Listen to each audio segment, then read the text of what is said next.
اللهم ارحمنا بالقرآن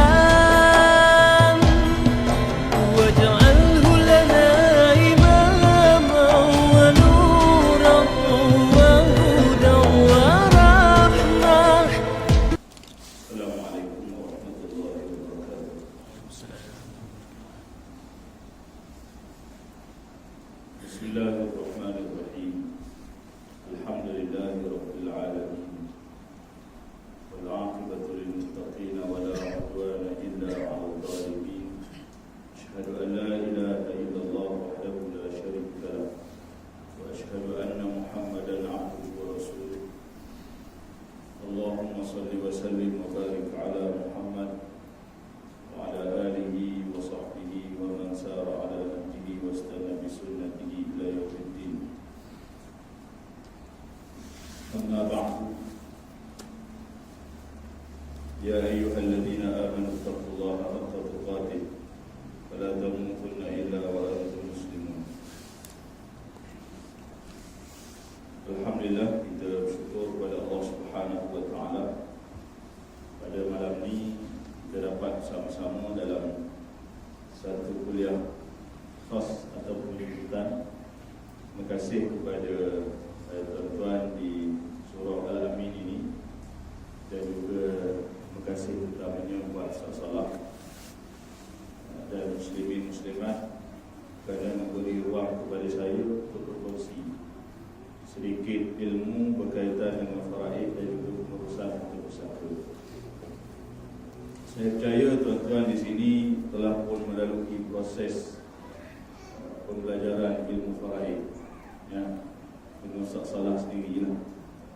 Rasanya saya tak perlu ambil masa yang panjang, so sekadar untuk berkongsi sedikit ilmu yang berkait dengan apa yang tuan-tuan dah pelajari sebelum daripada ini, berkait dengan isu yang cukup penting dalam faraid dan juga pengurusan harta pusaka.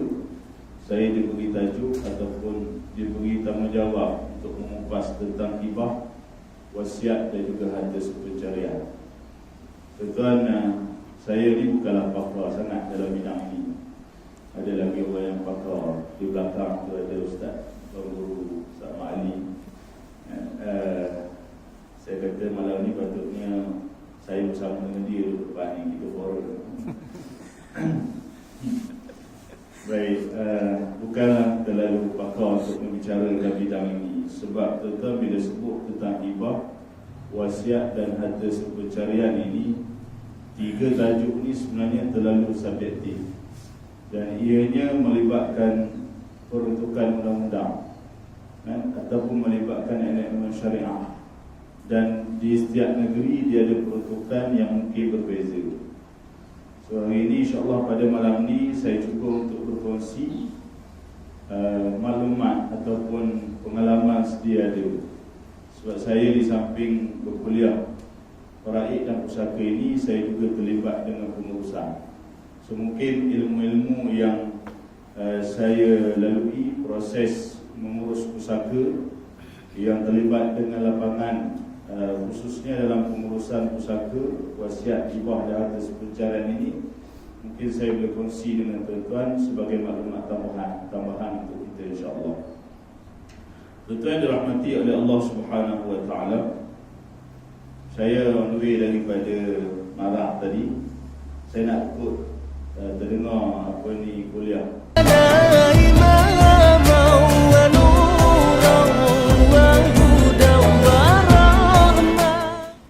Dia sebut apabila dia menerima satu panggilan, sementara dia kata kita waris-waris ini apabila tidak berusaha untuk menguruskan harta pusaka si mati, kemungkinan besar kita terlibat dengan kemungkaran dalam keluarga kita. Tuan-tuan, itu ayat dia, ataupun lebih kurang macam tu lah. Bila timbul persoalan tentang harta pusaka yang tidak diuruskan oleh waris, dan waris itu bercakap. So dia kata kalau tidak ada usaha daripada mana-mana waris untuk menguruskan harta pusaka, tapi di belakang bercakap, bobek belakang, ada tanda-tanda tak puas hati, kata korang tu, kata korang ni, tapi tak ada usaha untuk bergerak, dibimbangi setiap waris yang ada itu terlibat dengan kemungkaran ada pusaka. So tuan-tuan, bila bercakap tentang pengurusan, maka antara topik ataupun isu yang berkait dengan faraid ini ialah wasiat, hibah dan juga harta sepencarian. Ya, walaupun kita melalui proses mempelajari ilmu faraid, kita tahu tuan-tuan belajar tentang bahagian, tentang waris, tentang hak-hak yang patut mereka terima, tetapi kita mungkin berdepan dengan situasi yang lebih kritikal, situasi yang lebih mencabar bila adanya isu wasiat, hibah dan harta sepencarian. Saya terlibat dengan banyak isu-isu yang sebegini, yang kalau kita bawa pendekatan faraid semata-mata, saya nampak harta pusaka si mati ni tak mampu diselesaikan dengan mudah. Sebab orang-orang tua, mak ayah ni sebelum dia mati, dia suka bercakap tentang pemberian harta. Dan antara cara percakapan dia banyak cenderung kepada wasiat, banyak cenderung kepada pesanan. Sebab tu bila berlaku kematian, anak-anak dia mula bercakap. Dia akan kata, mak besar macam ni, mak nak bagi macam ni, kalau mati mak bagi harta ni ke anak ini, kan? Macam-macam bentuk kata-kata anak inilah sebenarnya apabila berlaku kematian kepada ibu bapa, ia mencetuskan krisis, ia mencetuskan cabaran. Akan ada rasa tak puas hati. So bila ada tak puas hati, maka pengurusan pusaka akan sangkut. Selalunya macam tu. Pengurusan pusaka tak boleh dilaksanakan dengan mudah, sebab ada waris yang menuntut atas kata-kata si mati masa hidup, kemudian ada sebahagian waris yang membantah, tidak bersetuju. So tuan-tuan, saya nak sebut di awal-awal perkongsian pada malam ni, sebelum kita pergi lebih lanjut tentang wasiat, hibah dan sepencarian ini, tuan-tuan, 3 benda ni sebenarnya, ia sebenarnya datang daripada faraid itu sendiri. Mungkin bagi setengah orang, mereka membezakan antara faraid, wasiat, hibah dan harta sepencarian. Tetapi sebenarnya bagi saya, apabila kita betul-betul halusi ilmu faraid itu secara mendalam, belajar betul-betul tentang faraid, sebenarnya wasiat, hibah, harta sepencarian, tiga-tiga itu sebenarnya elemen itu datang daripada bagaimana kita memahami faraid itu sendiri. So kenapa kita berwasiat? Kenapa kita menghibahkan harta kita? Kenapa bagi pasangan apabila suami atau isteri mati, mereka nak menuntut harta sepencarian? Sebab mereka melihat dalam ilmu faraid itu ada cabaran, ada isu-isu tertentu. So begitu. Maka saya berpendapat secara peribadi, wallahualam, mungkin sahabat-sahabat yang lain boleh bersetuju dengan pandangan saya. Saya berpendapat kalau kita datang membincangkan wasiat, membincangkan hibah, apatah lagi datang dalam unsur-unsur untuk berbisnes dan sebagainya, tanpa mendalami tentang apa itu faraid, kemungkinan besar akan ada kekeliruan yang banyak. Masyarakat akan keliru. Sebab wasiat hari ini tuan-tuan, dia bukan kita bercakap dalam soal wasiat hanya kepada satu juzuk saja. Saya cuba nak masuk pada topik tuan-tuan, kita pergi satu-satu. Baik, bila kita sebut wasiat, saya mulakan dengan wasiat dulu. Bila kita sebut wasiat tuan-tuan, di negara kita ni ada 5 jenis wasiat. Di negara kita ada 5 jenis wasiat. Dan selama ni orang duk cakap wasiat, kita baca ayat faraid, min ba'di wasiyatin yusi biha aw dain.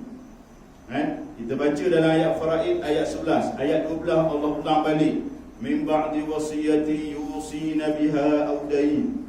Kemudian ulang lagi kali ketiga, min ba'di wasiyatin tusuna biha aw dain. Ulang pula kali keempat, min ba'di wasiyatin yusa biha aw dainin ghairu mudhar. So wasiat diulang sampai 4 kali dalam Al-Quran. Itu untuk bercakap tentang faraid, wasiat diulang sampai 4 kali. Itu belum cerita lagi ayat-ayat yang lain. So kenapa Allah ulang sampai 4 kali? Ulama kata diulang sampai banyak kali ini sebab di sebalik wasiat ada kepentingan, dan kita sebagai orang Islam ni kena faham betul-betul tentang wasiat. Sebab hari ini kita berdepan dengan cabaran berwasiat. Saya berdepan dengan beberapa kes tuan-tuan. Antaranya seorang ibu, dia mewasiatkan duit dia ada simpan duit dalam 1,000 akaun bank. Maklumat yang saya terima daripada waris lelaki, si ibu ni dia ada anak lelaki dan dia ada anak perempuan, hak lain perempuan. Seorang lelaki, yang lain tu perempuan. Maklumat terima daripada waris lelaki, dia kata mak dia berwasiat supaya 1/3 duit dalam simpanan bank tersebut diinfakkan kepada masjid, kepada surau. So kalau kita dari sudut ilmiahnya, dari sudut ilmunya, kita boleh faham wasiat tu sah. Wasiat tu jelas sebab wasiat tu dibuat kepada bukan waris. Dan wasiat tu dibuat pada had 1/3. Itu hak maksima. So sah wasiat tersebut. Tapi cabaran bagi anak lelaki ini, walaupun dia datang, dia bawa satu dokumen yang ditulis oleh arwah yang dia ni berwasiat, tapi wasiat dia ni dibantah oleh anak-anak yang lain. So terbayang. Kita boleh bercakap tentang ilmu, tentang hukum. Soal betapa kalau betul-betul wasiat tu dipraktikkan, si ibu mempraktikkan wasiat dan siap bertulis, tetapi soal pelaksanaan nanti, bila nak sahkan wasiat tersebut, cabaran dia akan ada kemungkinan sebahagian anak mempertikaikan. Dia akan kata abang reka, yang betul ke mak buat. Pengalaman saya di Johor tuan-tuan, siap ada audio lagi, pun tak percaya juga. Audio tuan-tuan, hari ni orang kalau ada audio, dia nak video pula. Dia cari alasan. Dulu tulis, dia kata reka, keluar audio kan, puan-puannya bolehlah sebab suara sendiri, suara mak, suara ayah. Tak percaya juga. Video ada video, dia nak video pula kan. Esok-esok keluar video, tak apa dia minta pula. So tuan-tuan, cabaran dia tetap ada kan. So saya menerima beberapa isu, ada waris-waris membantah walaupun wasiat tu dari segi hukum sudah sah. So tuan-tuan, yang pertama bila kita sebut tentang wasiat, wasiat yang dibincang dalam ilmu faraid, kalau kita baca ataupun tuan-tuan mungkin belajar di masalah tentang al-huquq al-muta'alliqah bit-tarikah, hak-hak yang berkait dengan harta peninggalan. Kedudukan yang ketiga selepas urus jenazah, selepas bayar hutang, yang ketiga ialah menunaikan wasiat. So wasiat hak mana yang ada pada ranking yang ketiga itu ialah wasiat kepada bukan waris. Dan kadar dia adalah 1/3. Tak boleh lebih pada 1/3. So kalau kita nak bincang panjang, sebab dalam isu wasiat kepada bukan waris pada kadar 1/3 ini berlaku khilaf ulama. So kita ambil jumhur mengatakan wasiat kepada bukan waris kadar dia 1/3. So nanti dia akan timbul pula isu wasiat-wasiat yang lain. Tak apa, kita ambil hak poin itu dulu. So tuan-tuan, yang kita duk bincang dalam tanggungjawab mengurus pusaka, bila seseorang mati meninggalkan harta pusaka, seandainya arwah masih hidup, dia berwasiat kepada bukan waris. So bukan waris ni tuan-tuan, kita belajar daripada mana? Kita belajar daripada faraid itu. Apabila orang mati, dia ada cucu contohnya, cucu dari anak perempuan, kan belajar kan. So cucu dari anak perempuan bukan waris, so dia boleh berwasiat. Apabila seseorang tu masih hidup, dia ada contohnya lain bukan waris. Siapa dia? Contohnya anak saudara perempuan, bukan waris. Sedangkan mungkin pada dia anak saudara perempuan ialah yang duk jaga dia. Ada tuan-tuan pengalaman saya, anak saudara perempuan jaga dia sampai dia mati. So anak-anak lain semua duk jauh. Bila dia meninggal, tuntutan harta pusaka dibuat oleh anak kandung. So apa perasaan anak saudara perempuan? Dalam keadaan dia yang duk rapat dengan arwah selama ni, duk jaga, duk ulang-alik, duk bagi makan, bagi minum, bagi ubat dan sebagainya, sampai kawan tu mati. Bila kawan tu mati, dia tak dapat harta pusaka melalui hukum faraid. So di situ kita belajar, bila belajar faraid, ada waris-waris yang dekat dengan kita ataupun yang mungkin kita sayang. Ada orang bukan waris, ada individu yang kita sayang, tapi bila kita mati, dia tidak mewarisi harta pusaka. So di situ datangnya keutamaan untuk kita berwasiat. So tuan-tuan, itu satu. Baik, kalau kita dah berwasiat tetapi wasiat itu dibantah, so akan timbul cerita yang kedua. Kan, ini antara cabaran-cabaran yang mungkin wujud. Jadi kalau kita nak belajar tentang bab wasiat ni, kita tak boleh belajar satu tahap. Kalau belajar satu tahap, wasiat kepada anak saudara perempuan sah. kadar dia 1/3, so kita pakai situ je. Tak, kita kena pergi lebih jauh daripada itu. Bagaimana teknikal, bagaimana proses, bagaimana prosedur yang akan kita hadapi supaya anak, bukan kita yang anak saudara tu akan hadapi, supaya apa yang kita wasiat tu dia boleh dapat. So kita nak kena tahu itu. Itu yang kita nak bincang dari sudut isunya. Bukan setakat nak bincang setakat hukumnya. Setakat hukum kita boleh sebut. Tadi pun ada orang tanya saya, Ustaz, dia kata arwah ni dia berwasiat kepada anak angkat. So wasiat pada anak angkat tu macam mana? Sebab ada anak-anak dia bantah. Apakah wasiat untuk anak angkat itu perlu kepada persetujuan waris? Itu soalan dia. Kan dari segi hukum tak perlu persetujuan waris. Tetapi tuan-tuan nampak tak? Kalau ada unsur-unsur membantah daripada waris, cerita tu dia mungkin takkan berlaku dengan mudah. Kan dia akan panjang. Dia akan panjang sebab kita berdepan dengan isu-isu teknikal dan peruntukan undang-undang. So tuan-tuan, saya nak cerita yang pertama dulu. Wasiat kepada bukan waris. Antara lain wasiat pada bukan waris ni tuan-tuan, bukan kepada individu sahaja. Kan? Kalau kita baca dalam kitab-kitab fiqh, antaranya saya duk mengajar kitab Al-Mu'tamad fi fiqh mazhab Syafi'i, ada menyebut tentang wasiat yang mana dia punya pahala dia kembali kepada kita.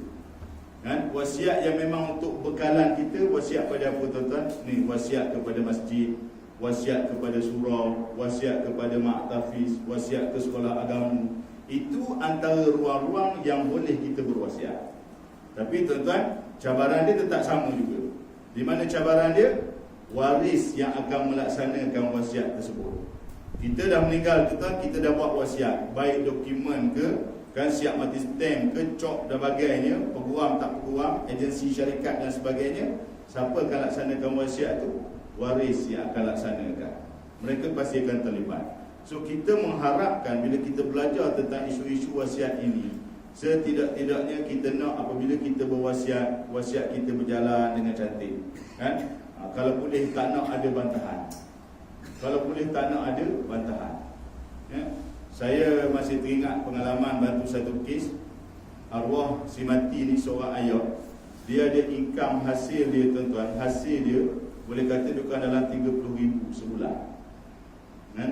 Dia bukan bisnes tapi hasil daripada tanah dia 30,000 sebulan. Dia berwasiat 1/3. Wasiat 1/3 daripada hasil tersebut diinfakkan ke tahfiz. Dia sebut siap-siap tahfiz, masjid, sekolah agama dia sebut. Tapi cantiknya anak-anak bila berdepan dengan saya, dia orang kata, Ustaz, kami faham hukum wasiat, Ustaz dah terang, kami tak ada masalah. Sebab itu hak dia. Masa dia hidup, itu kehendak dia untuk berwasiat dan itulah amal jariah untuk dia selepas dia mati. So kami setuju, Ustaz. So tuan-tuan bayang, hasil bulanan 30,000, 10,000 daripada setiap 30,000 yang keluar diinfakkan atas nama wasiat si mati. Tapi nak dapat macam ni bukan satu benda yang mudah. Dia memerlukan kepada tarbiyah, kepada pendidikan. Kan? Waris-waris mesti diajak bersama memahami faraid ini. Bukan setakat kita belajar tuan-tuan. Kita kena ajak bersama isteri kita, suami kita, anak-anak kita belajar apa itu faraid. Kita belajar faraid, balik cerita pula tuan-tuan apa itu faraid. Sebab ilmu faraid ni ilmu yang sangat sepi dalam masyarakat. Nak cari kuliah pasal faraid pun sukar kita nak bertemu. Dakwah tentang faraid ni agak orang kata dia duduk ke belakang tuan-tuan. Bila bercakap pasal faraid, orang akan kata tak minat. Ajak dengar kuliah faraid, orang bagi alasan aku tak ada harta. Macam itulah alasan dia. Aku tak ada harta. So orang ada harta pergi dengar faraid. Dia sebut faraid, mun nikah dua mungkin dengar faraid. Aku nikah seorang, tak apa lagi, boleh dia kata macam tu. Dia bukan soal nikah. Dia bujang pun, dia seorang diri pun tuan-tuan. Saya pernah satu kes di Pahang tuan-tuan, mati tanpa waris. Tuan-tuan, mati tanpa waris. Mati tanpa waris, maksudnya bujang, tak kahwin, ayah tak ada, mak tak ada, adik-beradik tak ada, mak saudara tak ada. Bila tak ada adik-beradik, sebab isu dia anak tunggal. Dia tunggal, ayah pun tunggal. Dia nak cari mana tuan-tuan? Nak cari adik-beradik, tak ada. Tak ada adik-beradik, tak ada anak saudara. Nah, ayah anak tunggal, confirm tak ada mak saudara. Tak ada sepupu. So semua harta dia pergi ke mana? Baitul Mal. Semua harta pergi Baitul Mal. Persoalan, okey, itu jelas hukum. Persoalannya, siapa yang nak urus harta dia pergi Baitul Mal tu? Saya tanya orang Baitul Mal. Ada Baitul Mal mungkin akan cari datang tuan-tuan. Ni dapat maklumat dia ni tak ada waris. Kami akan bantu selesaikan harta pusaka dia supaya dapat pada kami. Ada tak pihak Baitul Mal boleh buat macam tu? Kena tanya lah Baitul Mal, saya tak tahu. Tapi pada pengalaman saya rasa tak ada. Cabaran dia tu, siapa yang akan bawa harta dia tu selesaikan supaya pergi kepada Baitul Mal. Sebab dah tak ada siapa nak tolong. Itu keadaannya. Sebab tu kalau kita memahami situasi kita, yang ni kata belajar daripada faraid, memahami situasi kita, keadaan struktur faraid kita, apa isu dalam keluarga kita, kalau kita meninggal, harta kita pergi ke mana, ada ke waris yang menghabisi harta ataupun tidak ada waris yang akhirnya harta pergi ke sini. Setidak-tidaknya kita boleh memahami daripada situlah tentang kepentingan berwasiat, tentang kepentingan kita hibah. Dan harta pencarian itu cerita lain lah. Itu sebab melibatkan perkahwinan. Contohnya itu wasiat yang pertama. Wasiat yang kedua, yang ni pun ramai orang bercakap, wasiat kepada waris. Waris dah boleh faraid dah. Kan? Kalau kita mati sebagai suami, isteri waris faraid, dia dapat 1/8 atau 1/4. Kalau ayah kita pun dia waris faraid, dia dapat 1/6 atau dia dapat, kalau dia lebih dia dapat asabah. Mak dia dapat 1/6 ataupun dia boleh dapat 1/3 dalam situasi yang lain. Anak kita pun dia dapat lagi. So tuan-tuan, kita ramai waris-waris kita. So tuan-tuan, apa hukum berwasiat kepada waris? Yang hari ni tuan-tuan, minta maaf cakap, saya masih lagi berdepan dengan pihak-pihak yang mempromosikan dokumen wasiat tapi agak longgar dalam menerangkan hukum wasiat kepada waris. Sebab bukan agak longgar, mungkin tak nak terang. So kalau terang nanti kan jadi isu lain. Payah nak laku wasiat, contohnya. Sebab tuan-tuan, walaupun ada khilaf ulama, isu wasiat kepada waris ini, jumhur ulama menyebut wasiat kepada waris tidak sah. Kita ambil hati dulu, wasiat pada waris tidak sah. Baik, ulama bincang juga, kecuali, ada longgar dia, kecuali apa? Kecuali dipersetujui oleh waris-waris lain. So kalau tuan-tuan berwasiat untuk anak sulung harta tuan-tuan, ataupun anak bongsu, jarang orang wasiat untuk anak sulung ni. Orang wasiat untuk anak bongsu, sebab dia nampak anak sulung semua dah ada segala-galanya. Anak nombor 2 pun semua dah ada rumah, ada orang kata harta tersendiri. Anak bongsu duduk dengan mak lagi. So datanglah ayat, okey, mak wasiatkan rumah mak untuk anak bongsu. Kalau atas nama wasiat, tuan-tuan, so apa hukum wasiat tu? Berlaku khilaf ulama tentang wasiat pada waris ni. Kalau dalam konteks perundangan di Malaysia kita, ada 4 negeri asalnya, ada 4 negeri yang menerima pakai pandangan yang bukan jumhur, yang membenarkan supaya wasiat kepada waris sah pada kadar 1/3 tanpa persetujuan waris lain. So ada 4 negeri asalnya, Selangor, Melaka, Negeri Sembilan dan Kelantan. Tetapi Selangor patah balik, dia buat pindaan atau terbaru. So Selangor dia kembali kepada jumhur. So negeri lain masih berpegang. Jadi kalau kes sahabat-sahabat kita di 5 negeri tadi, bila dah diwartakan, maka ada ruang untuk cucu tuntut atas nama wasiat wajibah. Boleh tuan-tuan itu kedudukannya. So secara ringkas, bila kita bincang 5 jenis wasiat ini, tuan-tuan sekalian, kita kena faham juga wasiat tertakluk di bawah bidang kuasa mahkamah syariah. So kalau kita ada berwasiat, khususnya wasiat yang clear, yang sah tadi, wasiat kepada bukan waris, ruang-ruang untuk penerima wasiat menuntut wasiat adalah di bawah bidang kuasa mahkamah syariah. So kena filekan ke mahkamah. Kecuali waris boleh setuju, waris lain setuju. Contohnya kita wasiat 1/3 harta kita kepada cucu, kepada anak angkat contohnya, kepada anak tiri contohlah, yang bukan waris. Bila kita mati, perbincangan dibuat. Saya selalu ambil pendekatan bincang dulu sebelum pergi bicara kuasa.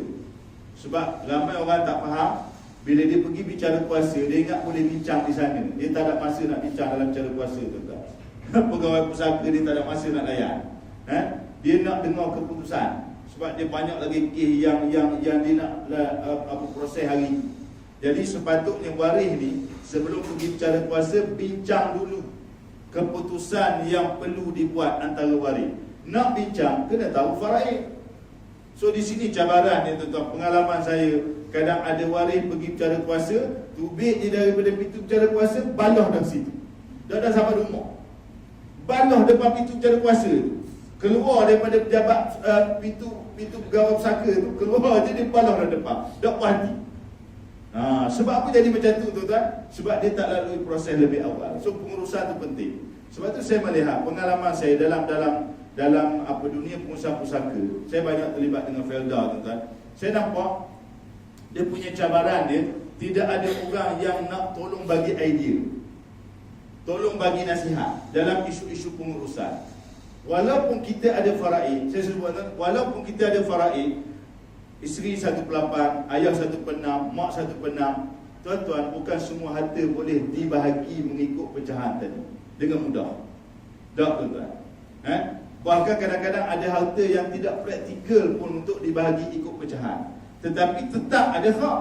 Kita bincang gelas ni sebutir, ada hak belaka. Tapi kalau nak bagi ikut faraid, jenuhlah tuan-tuan, tak boleh guna dah gelas ni. Isteri nak juga 1/8, aku nak juga 1/8. Tak kira lah buat lagu mana pun. Nampak kan? Ayah kata dah, mu nak 1/8, aku nak juga 1/6. Membuat lagu mana pun, aku nak bagi aku 1/6 daripada gelas ni. So tuan-tuan, pegang soal lah. Saya nak tunjuk sebagai contoh. Tapi tuan-tuan, benda ni praktikalnya sama kalau dengan tanah. Pengalaman saya menguruskan tanah pusaka di Terengganu kita ni, ada sampai tahap waris terima 1.8 meter persegi. Sebab apa terima 1.8 meter persegi? Faraid lah tu. Akhirnya kalau orang yang tak faham roh faraid ni, dia akan salahkan faraid. Faraid, kerana faraid tanah tak boleh dibangunkan. Nak bangun macam mana? Tuan-tuan, 1.8 meter persegi. Luaskan plekat kita bakar tu. Buat tanah kubur kita tak lepas. Tapi tuan-tuan nampak tak? Sebab apa dia jadi sampai macam tu?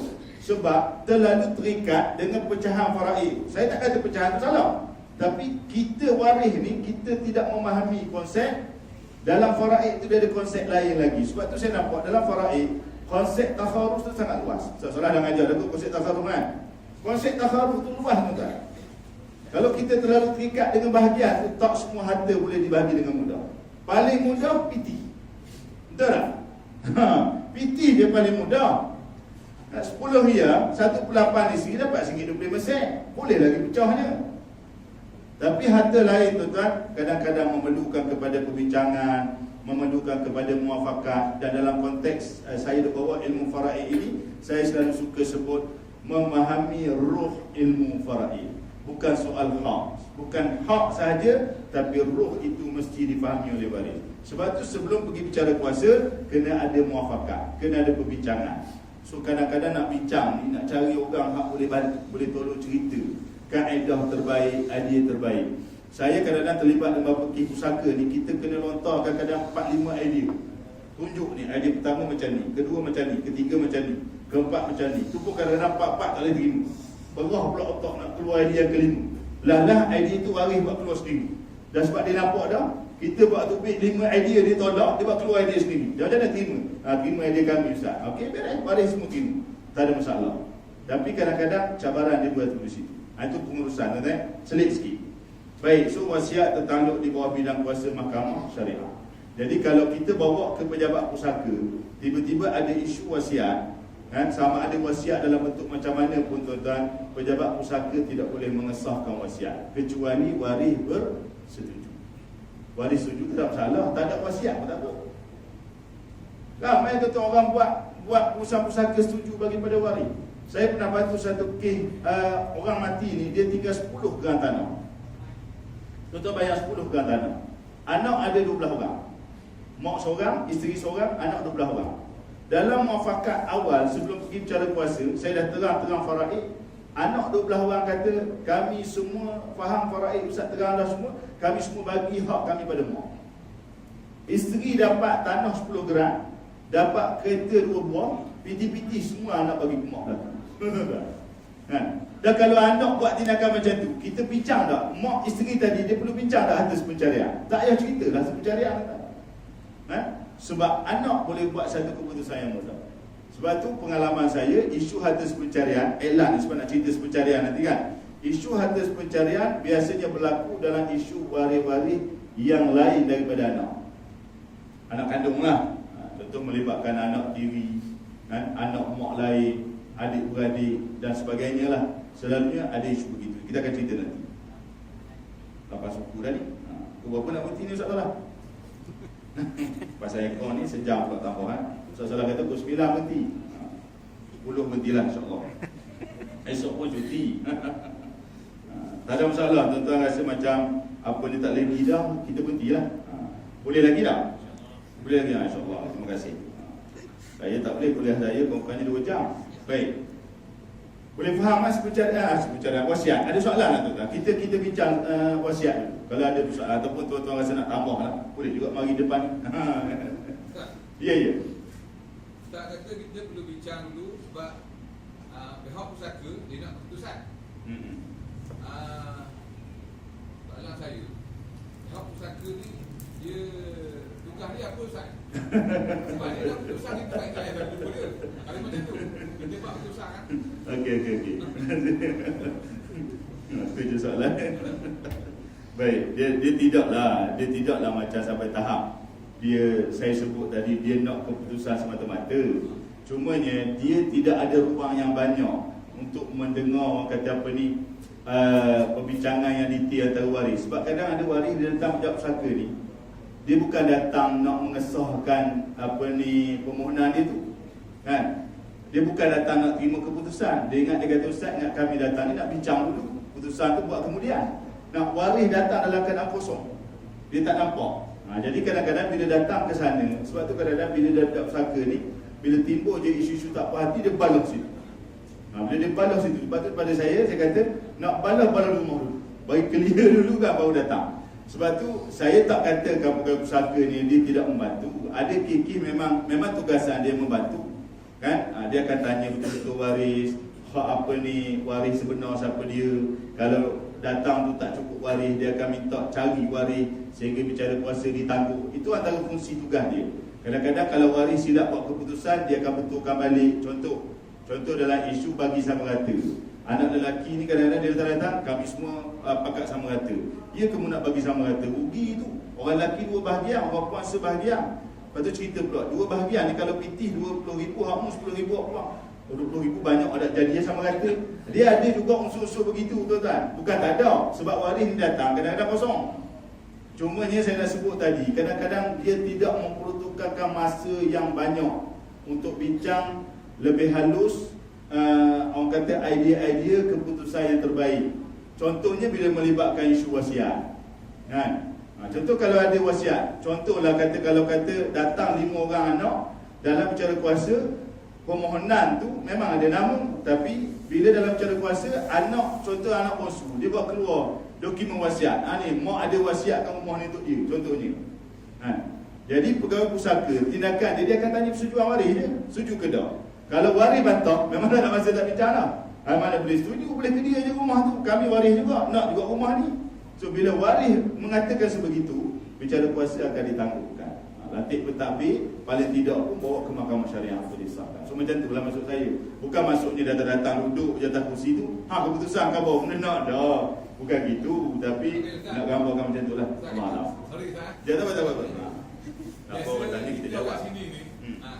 Itu pun sebab ada Ustaz Salah ada ajar. Kita biasa kosong. Walaupun dia pegang amanah, kita tak kosong. Dia tak ada. Maraid ni ada sikit-sikit je lah, dia tak berani lah nak buat ni. Yang sebenarnya, kita nak cari siapa untuk buat perbincangan sebelum kita pergi ke pusaka. Itu yang saya tak lepas jawab. Sebab biasa kalau kita ni memang kosong lah. Yelah, kalau kampung ni carilah tak solah gitu lah. Lebih kurang dah kalau kena dia. Saya faham. Okey, so macam ni. Memang kita berdepan dengan, dalam pengalaman saya dakwah faraid ni sebenarnya, kita berdepan dengan cabaran itulah. Kan? Kadang-kadang waris bila berlaku krisi dalam keluarga, dia nak cari orang tolong selesaikan tu ataupun tolong bagi nasihat. Kadang-kadang di situlah cabaran, dia tak payah nak bertemu. Sebab dunia faraid ni sebenarnya, tak maaf tuan-tuan, kita bukan nak cerita saya dengan beberapa orang sahabat ni jadi mahir sangat, tidak. Tapi saya melihat kita kekurangan orang-orang yang ke depan dalam bidang faraid dan pusaka.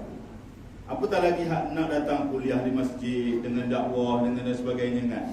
Sebab tu minta maaf cakap tuan-tuan, saya ni bukan nak cerita apa, tapi saya duduk dalam bidang pusaka faraid ini dah hampir 15 tahun dengan mengajar dan mengurus.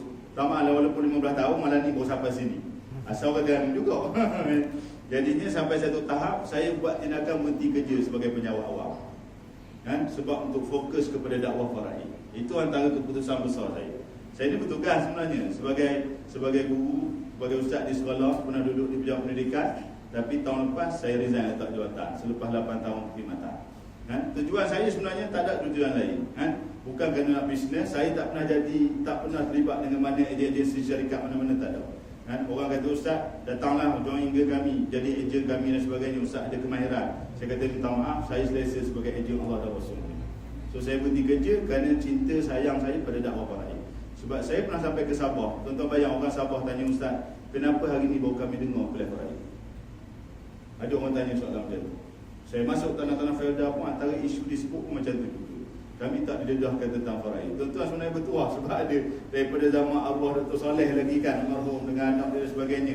Tapi sebenarnya cabaran ini kalau kita tengok tempat lain kadang-kadang memang terlalu kurang. Dah boleh kata hampir tak ada langsung. Jadi macam tu. Jadi bila tanya soalan tu, saya di Sabah orang tanya gitu ustaz. Kalau kami ada isu-isu faraid pusaka ni, kami nak tanya siapa dia, nak rujuk siapa. Kalau pergi jabat agama, boleh ke jabat agama tolong jawab? Saya kata saya tak pandai jawab, saya nanti pergi sendiri tanya. Boleh ke tak boleh tu buat keputusan sendiri. Macam tu je lah. Saya tak mampu nak jawab ke mana kami nak pergi, memang saya tak mampu. Wallahualam. Boleh ya? Okey, kita sambung lagi ya. Tak ada soalan Pak Wasiat? Okey, saya bagi itu ke komplit dah tu insya-Allah. Baik, kita pergi pada hibah. Pun saya sebut di awal tadi, hibah ni pun benda yang subjektif. Benda-benda yang melibatkan isu-isu perundangan. Saya pernah diajukan satu persoalan. Seorang wanita, perempuan meninggal. Seorang perempuan meninggal. Dia meninggal dan dia ni sebelum dia mati, dia ni dijaga oleh anak saudara dia. Cerita yang saya sebut awal tadi. Dia dijaga oleh anak saudara dia. Dia ada anak, tapi yang jaga dia ni anak saudara dia. So anak kandung lepas tangan soal menjaga. Pertama tuan-tuan, yang kita bukan nak pecah aib orang, tapi nak cerita cabaran dalam pengurusan ni dan situasi hibah. So arwah ni sebelum dia meninggal, dia ada sebut, dia beri tanah tapak rumah dia ni kepada anak saudara dia tadi. So benda tu berlaku selepas sampai pada saya lepas dia mati. Berlaku tu sebelum dia mati tu dia sebut, dan lepas dia mati tu anak saudara bertanya. Mak saudara dia ni sebelum mati ada beri tanah tu ke dia. Dia sebut dia beri tanah. Cuma saya tanya dia balik, okey mak saudara beri dah mun tahu tak? Terima tak? Di situ akan jadi isu balik. Kan? Mak saudara beri, dah kita hak terima, ni sebut tak terima. Ke kita duk keli-keli nengung je kan? Tak ada juga tuan-tuan. Sebab dalam mazhab Syafi'i kita, bila sebut pasal hibah, dia mesti ada ijab dan qabul. Walaupun ada khilaf dalam mazhab yang lain mengatakan ijab saja, qabul tak perlu, memang ada. Sebab tu benda ni benda yang agak subjektif. Sebab mahkamah syariah dalam konteks saya yang saya boleh faham dalam konteks pengurusan di mahkamah, hakim-hakim ni dia ada pandangan-pandangan dia tersendiri. Dia ada pegangan dia tersendiri. Walaupun ada peruntukan-peruntukan, kan kemungkinan dia boleh berpegang kepada pandangan mazhab-mazhab yang lain. Contohnya dalam membuat keputusan. Sebab tu dalam kes tadi bila dirujuk pada saya, tanpa ada sebarang dokumen tentang hibah, tanpa ada sebarang saksi ketika dia menyatakan hibah itu, walaupun sebenarnya dalam rukun saksi tak perlu, tetapi mahkamah dia akan tengok hal tu lebih utama, dokumen hibah dan juga saksi. Habis kalau tak ada, hakim kata kami masih boleh menerima jika ada tuntutan, paling-paling tidak akan datang pada kami dan kami akan minta sumpah. So dia akan berlaku last sekali sumpah. Itu antara peruntukan yang wujud. Jadi tuan-tuan, benda ni yang saya sebut tadi benda yang subjektif. Sebab tu pengalaman saya dalam isu hibah ni, dia banyak datang macam ni. Ustaz, mak saya dah beri dah rumah dia ni ke saya. Dia beri bagaimana? Dia kata gini ustaz, dia kata rumah ni mak nak beri kamu. Mak nak beri. Bila mak nak beri tak lagi tuan-tuan. Ayat anak tu gitulah. Dia duk balah dengan adik-beradik dia, dia kata mak beri ke dia. Bila kita tanya betul-betul mak sebut lagu mana? Mak sebut beri ke nak beri? Mak sebut nak beri. Nak beri tak beri lagi. Jadi tuan-tuan, benda ni yang jadi cabaran antara anak-anak. Balah duk bergaduh, duk berkelahi, duk kata mak beri. Kan? Tapi bila jumpa dengan kita cek betul-betul, tanya betul-betul. Kan? Lepas tu mak beri tu dah mu pula, kalau mak beri sebut tak? Jawab balik tak? Khabar tak? Aku terima. Tak lah pula ustaz. Kan? Dengar kata mak beri tu sukaan ya. Kan? Jadi tuan-tuan, dia akan ada banyak isu. Jadi tuan-tuan, kita nak memahami hibah, kita boleh faham dari sudut hukum, dari sudut kaedah kita menghibahkan harta, rukun dan sebagainya. Tetapi dari sudut pengesahan, itu isu-isu yang kita akan berdepan. Saya bantu satu kes, si mati ni, dia cerita dia macam ni tuan-tuan. Dia beli tanah berkongsi. Ini pengalaman betul. Dia beli tanah berkongsi. Yang main tuan-tuan, isu orang beli tanah berkongsi. Sebab dia kadang-kadang kita beli tanah ni kadang-kadang dia ada sekatan tau. Dia tak boleh masukkan nama setiap pembeli walaupun tanah tu luas. Dalam kaedah pengurusan tanah seekar untuk satu nama. Tapi tak semestinya 1 ekar, 2 ekar boleh masuk 2 nama. Kadang-kadang ada tanah yang ada sekatan tertentu.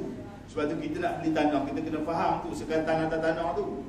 Dia beli tanah berkongsi 10 orang. Setiap bahagian 1/10. Dan bila berkongsi 10 orang, dia letak satu nama. Hak letak tu hak paling muda sekali. Dia punya gitu kan. Dia letak paling muda sekali. Tak tahulah sebab apa kan. Mungkin orang muda sekali lambat mati kot dia kira. Kan? Tapi tuan-tuan, ditakdir Allah, hak muda ni mati dulu. Bila hak muda ni mati dulu, si mati ni dia meninggalkan anak-anak bawah umur. Tuan-tuan nampak tak cabaran dia? So dalam pengurusan pusaka, nak lepas melalui persetujuan memang sakit. Sebab anak bawah umur tak boleh melepaskan hak. So seolahnya anak bawah umur ni berhak atas semua tanah si mati. Sedangkan tanah dia tu, kalau ikut perjanjian dengan kawan-kawan, hanya bahagian dia 1/10. So cabaran dia. Baik, bila kita cek balik, dia rupanya dah backup, standby. Ada satu surat yang menyebut dia hibahkan. Itu teknikal lah tu, dia buat sendiri. Dia hibahkan 1/10 tanah kepada kawan dia ni. Kan? Seolah macam teknikal. Sebab kalau berlaku kematian, mana dia reti lah tu, dia faham lah tu. Kan? Jadi dokumen tu pejabat pusaka memang tak boleh terima. Sebab apa? Sebab pusaka hanya proses faraid. Dan bila proses faraid, si mati ada anak bawah umur, so takkan lepas. Jadi akhirnya dokumen tu dibawa ke mahkamah syariah. Tetapi bila bawa ke mahkamah syariah, dia ada isu-isu tertentu. Sebab dokumen yang tak lengkap ini, mahkamah tolak. So bila mahkamah tolak, dia bukan tak ada ruang langsung, adalah kaedahnya. Sebab bila bawa melalui peguam ni, dia adalah teknikal tertentu untuk benda tu diselesaikan. Sebab saya kata benda ni subjektif. Jadi akhirnya terpaksa melalui satu proses lain dan bicara yang selanjutnya, sehingga benda tu boleh diselesaikan. Sebab tu saya nak gambarkan tuan-tuan, walaupun ada peruntukan, ada ruang untuk kita tutup di mahkamah, tapi cerita tu bukan satu benda yang mudah. Dia bukan satu benda yang mudah. So biarlah kita berfikir lebih awal untuk kita buat satu-satu transaksi atas harta kita. Baik. So balik pada hibah. Hibah ni hadiah masa hidup. Orang dulu pun tuan-tuan, hibah ni biasa sangat. Isu beri hibah ni biasa. Saya pergi kuliah mana-mana pun, antara soalan yang kerap ditanya ialah, ustaz, macam mana kalau harta ni mak beri siap dah masa hidup? Saya kata kalau beri siap dah, dia beri macam mana? Dia sebut ke siap tukar nama? Siap tukar nama. Baik, siap tukar nama. Kaedah tukar nama di pejabat tanah melalui borang 14A itu pun dia anggap sebagai hibah. Sebab dalam tu siap dah ada akad, ada ijab, ada qabul, siap tanda tangan lagi tuan-tuan. So itu pun dia anggap sebagai hibah. Dan hibah tu mutlak, memang dah jadi milik dia. Orang dah sebut hibah ni boleh tarik balik. Ayah bagi pada anak, mak bagi pada anak, boleh tarik balik. Dan kalau dah pindah milik, tuan-tuan nak tarik balik macam mana? Bawa ke mahkamah pun tak lepas nak tarik balik. Kecuali anak tu nak beri semula. Tak apalah, ayah nak tarik balik, kita beri semula lah ke ayah. Sebab kita ngaji kat Pak Hibah ni, ayah boleh tarik balik. Kita bagi balik. Kalau boleh berlaku begitu. Tapi dah tukar nama sebagainya, anak kata benda ayah tarik balik, buruk siku. Beri-beri minta semula. Jadinya tuan-tuan, dia ada cabaran di situ. Nampak tak soal hukum dengan teknikal tu, kita nak betul-betul pelaksanaan tu boleh berlaku dengan mudah? Bukan. Dia takkan berlaku dengan mudah. Baik. Kemudian dia kata, sekarang dia kata, dia tengok bila ayah dia mati, tanah tu duduk nama adik dia. Kami anak-anak semua tak tahu. Boleh tak kami tuntut balik? Dia tu soalan tu. Apa maksud soalan dia tuan-tuan? Dia tak puas hati dengan sebab ayah beri tanah tu kepada adik dia. So tuan-tuan, bila ada isu tak puas hati, kalau kita balik kepada hukum hibah, ulama mazhab Syafi'i kita sendiri pun sebut, dia kata hibah ayah ataupun mak kepada anak mesti adil. So kalau berlaku tak adil, mak ayah berdosa. So mana kita nak? Kita nak dosa ke? Kita nak anak-anak kita lepas kita mati berkelahi ke? Ataupun kita nak silaturahim itu terus berkekalan sampai bila-bila? So benda-benda macam ni kita kena nilai dalam pengurusan harta kita.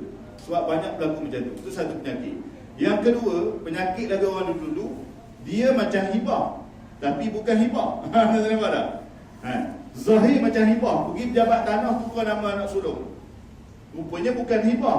Anak sulung kata, ayah kita nak buat loan, nak buat rumah, tapi syarat kena ada tanah. Boleh tak ayah beri tanah dengan kita dulu? Ayah pun tukar nama tanah ke anak. Itu pun satu hal. Kalau tukar nama ke anak, tak ada apa-apa, anak mati. Dia akan ada cabaran. Okay? Ada juga yang ayah ni terlalu cepat, mak terlalu cepat, pergi tukar sebab senang. Kalau mak ayah mati nanti, mu senanglah, kira lah dengan adik-adikmu tu, bagilah. So dia bukan beri teruk, dia seolah macam melantik seorang anak dia ni sebagai pemegang amanah, tapi zahir atas geran sebagai pemilik. Sebab berlaku melalui borang pablaik. Ni berlaku tuan-tuan. Sekarang wasiat kepada waris tidak sah kecuali waris setuju. So bila waris setuju tu lepas mati. Kod setuju tu lepas kematian, bukan masa hidup. Kadang-kadang persetujuan masa hidup mungkin boleh berlaku sebab kata hormat ayah, hormat mak, setujulah. Tapi tuan-tuan, persetujuan tu nanti akan disebut kembali selepas berlaku kematian. So masa tu setuju ke tidak? So kalau tak setuju, wasiat tu memang tak boleh disahkan, dipraktikkan. Saya terlibat dengan satu kes tuan-tuan, isu wasiat. Ini cerita pengalaman. Sebab tu kuliah saya ni mungkin masa lebih sikit lah. Sebab setiap poin-poin tu saya ada isu, saya ada pengalaman. Satu kes wasiat, seorang ayah, dia ada anak lelaki seorang, dia ada anak perempuan 3 orang, dia ada isteri seorang, suami seorang suami. So masa dia hidup, dia wasiatkan tanah dia 6 ekar tanah. Tak tahulah sejarah, tak tahu, tapi yang ni memang saya terlibat betul sehingga saya dapatkan tarikh ulang bicara di Pejabat Pusaka pun saya usahakan sendiri. Tuan-tuan, dia wasiatkan tanah 6 ekar, separuh untuk isteri, separuh untuk anak perempuan sulung. Itu cerita dia. Dia ada anak lelaki. Kemudian apabila berlaku kematian, anak perempuan sulung ni tuntut. Dia pun tak faham teknikal wasiat ni. Dia tahu ayah dia wasiat. Dia pula bertanya pihak yang salah. Dia tanya orang sebab tanah tu diusahakan oleh satu agensi. Dia tanya pihak yang mengurus. Dia kata ayah wasiat tanah tu dia dengan mak. Orang tu kata baik, okey, dalam borang tu masuk nama mak, nama mu. Dia mohon melalui pusaka biasa, pusaka kecil. Bawa pusaka kecil borang A tu ke pejabat pusaka, isi borang, masuk nama dia, masuk nama mak dia. So dia tak masuk nama 2 lagi adik perempuan dan dia tak masuk nama seorang lagi adik lelaki. So 3 ni dikeluarkan sebab dia dapat maklumat tak payah masuk lain. Sebab tanah ni ayah wasiat kamu dengan mak. Itu keadaan dia. Dia tak bawa ke mahkamah ni. Dia bawa ke pejabat pusaka. Bila dipanggil bicara di pejabat pusaka, memang sakut. Sebab dalam borang A tu waris perempuan. Pengurusan pusaka di pejabat pusaka kecil, kok mana pun dia akan minta juga waris lelaki yang akan menghabisi harta. Tapi tuan-tuan, bukan semua kes mesti ada waris lelaki. Kalau tuan-tuan belajar, waris perempuan juga akan menghabisi harta sekiranya melibatkan anak perempuan dengan adik-beradik perempuan. Yang adik-beradik dapat asabah ma'al ghairi. So dia habis juga tu. Ada juga orang pejabat pusaka keliru. Ni tak ada orang lelaki ni. Kita nak cari orang lelaki juga. Jadi saya ada 2-3 kes betul. Kita berdepan balik terang. Tak payahlah lelaki. Dalam hukum faraid dia dah betul dah tu. Dia dah dapat asabah ma'al ghairi, beres dah situ. Suruh cari juga waris lelaki. Cari korek siapa ke pok saudara ke sepupu, cari betul. Padahal habis dekat adik-beradik tu je. Baik, dalam kes tadi dia memang tak habis sebab dia masukkan nama mak dengan nama anak perempuan seorang. Dari segi hukum faraid, mak isteri 1/8, anak perempuan seorang 1/2. So pegawai pusaka kata tak boleh. Tanya ada tak adik-adik lain? Ada. Sebab apa tak masuk? Sebab ayah wasiat ke kami, dia kata dia. Dia wasiat. Dia pusaka, dia bukan cerita buat wasiat. So ulang balik bicara, kan, tangguh bicara, ulang balik, suruh panggil waris lain datang. So bila panggil waris lain datang tu, dia cabaran bermula.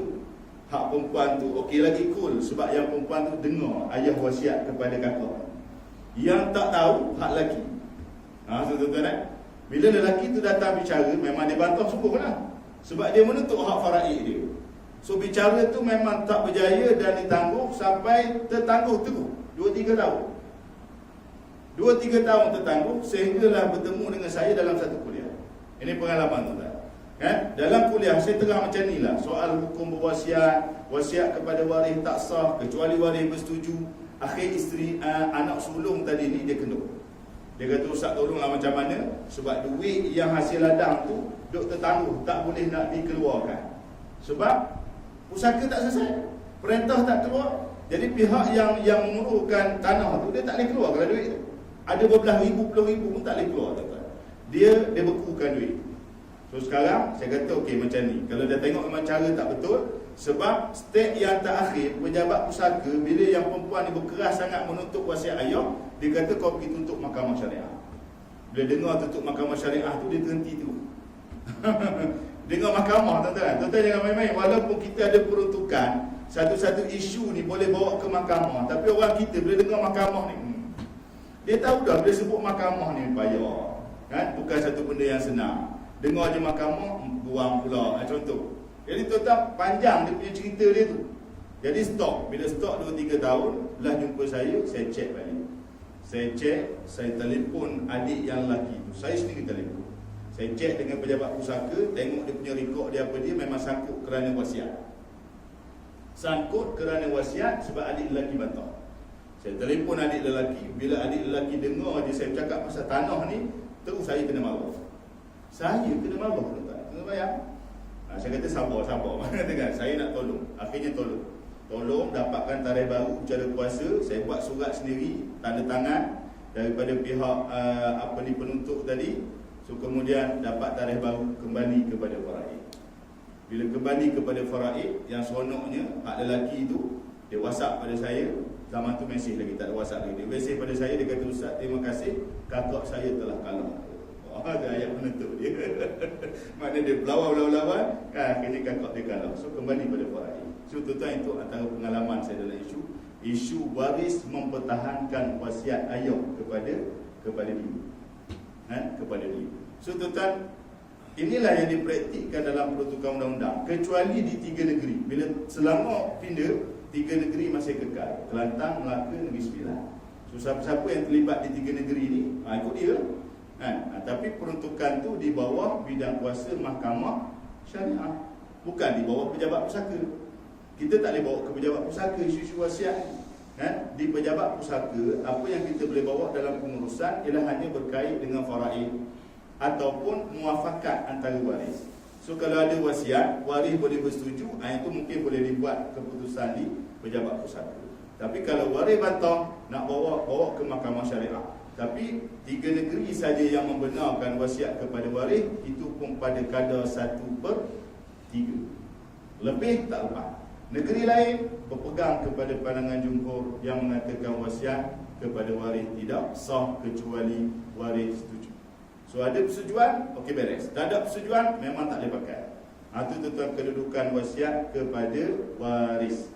Yang hari ini saya banyak berdepan, saya jumpa ejen-ejen yang datang promosi, pakcik-makcik nak wasiat dah. Wasiat siapa? Ikut pakcik lah, pakcik nak wasiatkan. Boleh ke? Boleh pakcik. Wasiat, tulis bayar, kan? Pakcik-makcik tak tahu apa-apa tentang wasiat. Cuba cerita betul-betul ke pakcik tu, pakcik wasiat ni pakcik boleh buat, tapi kalau pakcik mati esok-esok, wasiat ni tertakluk persetujuan anak-anak lain. So sekarang pakcik wasiat ke seorang anak je, dan pakcik tu dengar, gitu kan? Tak jadi buat wasiat. Itu kadang-kadang orang sembunyikan maklumat tentang ini, kan? Dan dia akan bertemu dengan orang-orang yang tak berapa nak faham ni tu tak? Kena orang faham memang sakit lah. Sebab tu kita biar betul dengan situasi sebegini. Baik, itu wasiat kepada waris. Kedua. Yang ketiga tuan-tuan, wasiat pentadbiran pusaka. Mengaji bab wasiat, ada wasiat melantik wasi. syarikat-syarikat tertentu yang mempromosi, kita lantik macam ARB, Amanah Raya Berhad. Kan? Tuan-tuan biasa kalau ada urusan dengan bank rakyat, ada sebahagian bank dia jadi ejen kepada Amanah Raya. So kita buat loan, ada disediakan satu wasiat, kita bayar. Dalam tu melantik syarikat tertentu. Tu wasiat pentadbiran pusaka.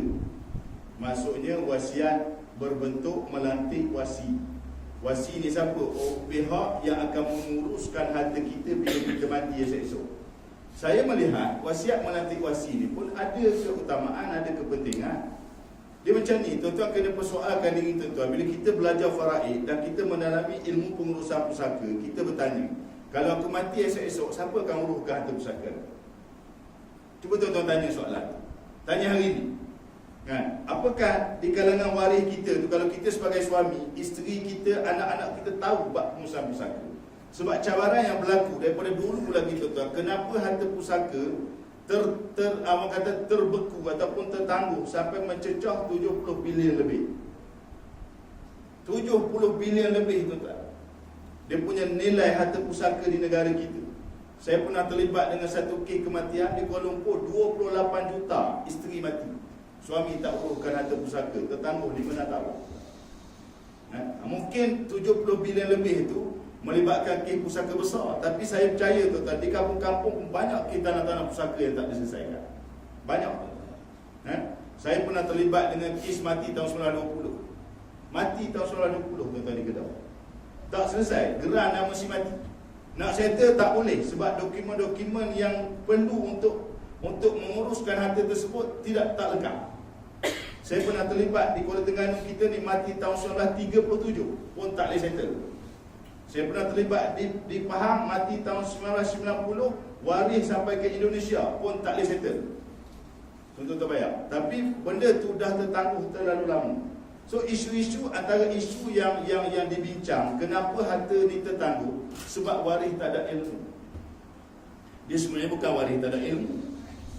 Tuang asal pun tak ada ilmu dah, bukan ada waris. Kita ni tuan-tuan, contoh kita kod kita lah, kita ni tak ada ilmu dah bab faraid dan bab pengurusan. So kalau kita tak ada ilmu, macam mana kita nak bekalkan pada waris? So kita dah belajar, bila dah belajar, bekalkan kepada waris kita tentang ilmu faraid dan pengurusan. So kalau kita yakin kita ada waris-waris kita yang mampu membantu, so apa pendekatan kita, apa persediaan kita supaya waris boleh selesaikan harta pusaka kita bila kita mati esok-esok. Yang tu pun kita kena ambil tahu. Kita kena ambil tahu tuan-tuan. Dari sudut dokumennya, kita ada tanah, di mana geran tanah kita. Oh, ada kau. Ada Hasan. Baik. Baik, okey. Wah, rasa perlu boleh.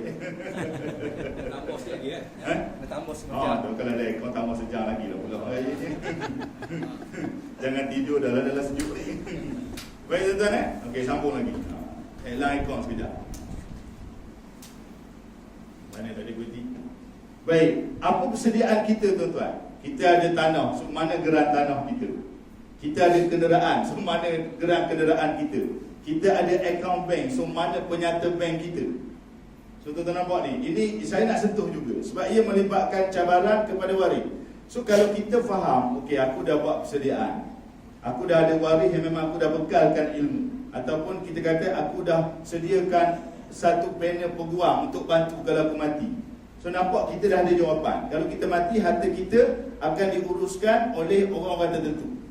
Baik, kalau kita tak ada jawapan tuan-tuan, kita tak ada jawapan. Sebab yang banyak berlaku hari ni, harta pusaka tak selesai, tertangguh. Tu belum cerita waris bergaduh baloh lagi tu. Ni cerita hak tak baloh tuan-tuan. Hak baloh tak ada cerita lah tuan-tuan. Hak baloh tak ada cerita lagi. Baik, kita ni tertanya-tanya siapa akan menguruskan harta kita. Sebab tu di luar sana wujudnya agensi tertentu yang mempromosikan wasiat, melantik wasi. So bila kita lantik dia ataupun syarikat tertentu ni sebagai pentadbir atau wasi harta pusaka kita, lepas kita mati, pihak ni lah akan menguruskan. Cumanya kita kena faham lah betul-betul kan kosnya bagaimana, prosesnya macam mana, kan siapa yang akan buat, dia punya teknikalnya bagaimana, dia datang ke rumah ke, dia cari waris ke. So benda-benda tu kita kena tahu lah, kena tanya betul-betul. Dan kos-kos pun kita kena tahu. Sebab setengah-setengah syarikat ni dia melibatkan costing. Kadang-kadang mencecah sampai 5%. So tuan-tuan bayang kalau 5% tu berapa? Kadang-kadang ada 2%, kadang-kadang ada kos yang berganda. Macam-macam cerita tuan-tuan. Tak boleh cerita panjang lah malam ni. Nanti marahlah pula ejen-ejen syarikat tu. Pecah rahsia mereka. Okay. Cerita yang asas dia tuan-tuan. Jadinya benda-benda ni pada saya wasiat melantik wasi pentadbir adalah kadang-kadang menjadi satu keperluan bagi setengah orang. Terutama apabila antara disebutnya melibatkan harta pusaka besar. Harta pusaka besar ni tuan-tuan, orang ada harta 2 juta lebih, 2 juta ke atas. Sebab apa? Bila 2 juta ke atas, pengurusan pusaka kena bawa ke mahkamah tinggi. Dia tak boleh jawab pusaka tak lepas. So kena bawa ke mahkamah tinggi. Hak bawah 2 juta tu paling-paling tidak boleh ke pejabat pusaka. Kalau ada tanah, ada rumah, kan? Walaupun boleh bawa ke mahkamah tinggi, kan? Tapi nak ceritanya step itu begitu, kan? Jadi kadang-kadang perlu kepada kita untuk faham apa itu wasiat melantik wasi, kan? Walaupun dia bukan wasiat macam kita cerita tadi, dia adalah melantik agensi tertentu. Kita lantik individu boleh, suami nak lantik isteri sebagai wasi, kan? Sebagai apa, orang yang akan urutkan harta pusaka pun boleh, kan? Ada tengoklah keadaan-keadaannya begitu. Baik. Kemudian tuan-tuan, wasiat yang keempat ialah wasiat untuk orang bukan Islam. Ada juga orang bukan Islam pun ada wasiat, tak? Kita dah ingatkan ngaji bab wasiat ni, dalam Quran sebut wasiat, dalam hadis sebut wasiat. Tiba-tiba duk tengok ada satu akta wasiat 1959 untuk 6 Muslim. Yang tu kita jangan duk cari pasal, kan? Jangan duk cari pasal terlibatnya tu. So orang bukan Islam, dia ada akta pembahagian harta pusaka 1958. Kalau orang Islam, akta kita 1955. Orang bukan Islam, dia ada akta dia. Dia ada faraid dia lah, kod dia ada faraid dia sendiri. Kalau mati suami, isteri dapat berapa, mati anak dapat berapa, mak ayah dapat berapa, ada untuk 6 Muslim. Tapi orang Islam tak boleh pakai itu. Orang Islam kena pakai hak faraid kita ni lah, sebab itu hukum Allah. Tapi 6 Muslim dia ada peruntukan dia. Dan dalam masa yang sama ada pula peruntukan wasiat untuk 6 Muslim. Bermakna walaupun dia ada kaedah pembagian pusaka, tapi kalau mereka berwasiat, wasiat tu lebih kuat untuk penerima wasiat tentu, sebab ada wasiat tersebut. Macam tu bentuknya, kan? Kita orang Islam pun ada juga. Kita ada faraid kita, kan? Waris-waris yang menerima faraid dalam masa yang sama. Dalam hukum syarak kita ada wasiat kita juga, tapi adalah hak-hak dia macam kita bincang tadi. Tak boleh nak wasiat semua. Orang bukan Islam dia boleh buat. Dia ada bahagian tertentu waris-waris dia, tapi dia nak wasiat semua kepada seorang. Itu dalam akta dia. Tapi bagi orang Islam boleh tak? Tak boleh. Bagi orang Islam kita ada disiplin kita. Kita ada peraturan yang telah ditetapkan oleh syarak, faraid. Dalam masa yang sama ada ruang untuk kita berwasiat. Siapa yang boleh terima wasiat tersebut? Itu kedudukannya, yang saya terang tadi. Baik. Yang kelima tuan-tuan, ini mungkin terlalu baru dalam dunia kita, dipanggil wasiat wajibah. Tuan-tuan pernah dengar? Wasiat wajibah. Wasiat wajibah ni tuan-tuan, dia tak dibincang dalam mazhab jumhur kita, kan? Dia dibincang dalam mazhab Zahiri. Ada pandangan dalam mazhab Hambali. So ada beberapa pendapat yang menyebut, membincangkan tentang wasiat wajibah yang berkait dengan cucu. Saya melihat tuan-tuan, kenapa mazhab Zahiri ni contohnya dia bincang wasiat sampai dia sebut wasiat wajibah. Sebab dia melihat betapa manusia ni kalau dengan cucu memang cukup sayang. Betul tak tuan-tuan? Ada tak toki tak sayang cucu? Cakap anak toki sini, tak sayang cucu. Kalau anak ketek duit ayah satu kampung kejar, betul tak tuan-tuan? Masa anak kita dulu ambil duit ayah ni, ayah dah beri 50% pergi sekolah, dia bahang pula 50% sikit bagi sekolah. Balik sekolah ayah cari kejar anak. Cuba cucu tuan-tuan, ketek duit toki 50 riyal. Ada tak toki kejar? Sedap kejar tuan-tuan. Sengih gitu je toki tengok cucu. Nak gambarkan, ada pendapat ulama cerita pasal wasiat wajibah dalam isu cucu. Sebab cucu ni antara orang yang dekat dengan kita.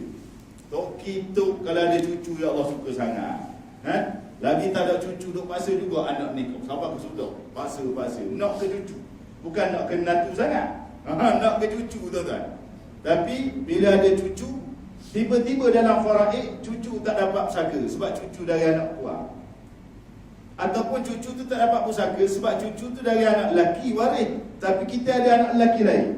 Yang anak lelaki akan menghalang cucu itu. Itu kita belajar dalam faraid.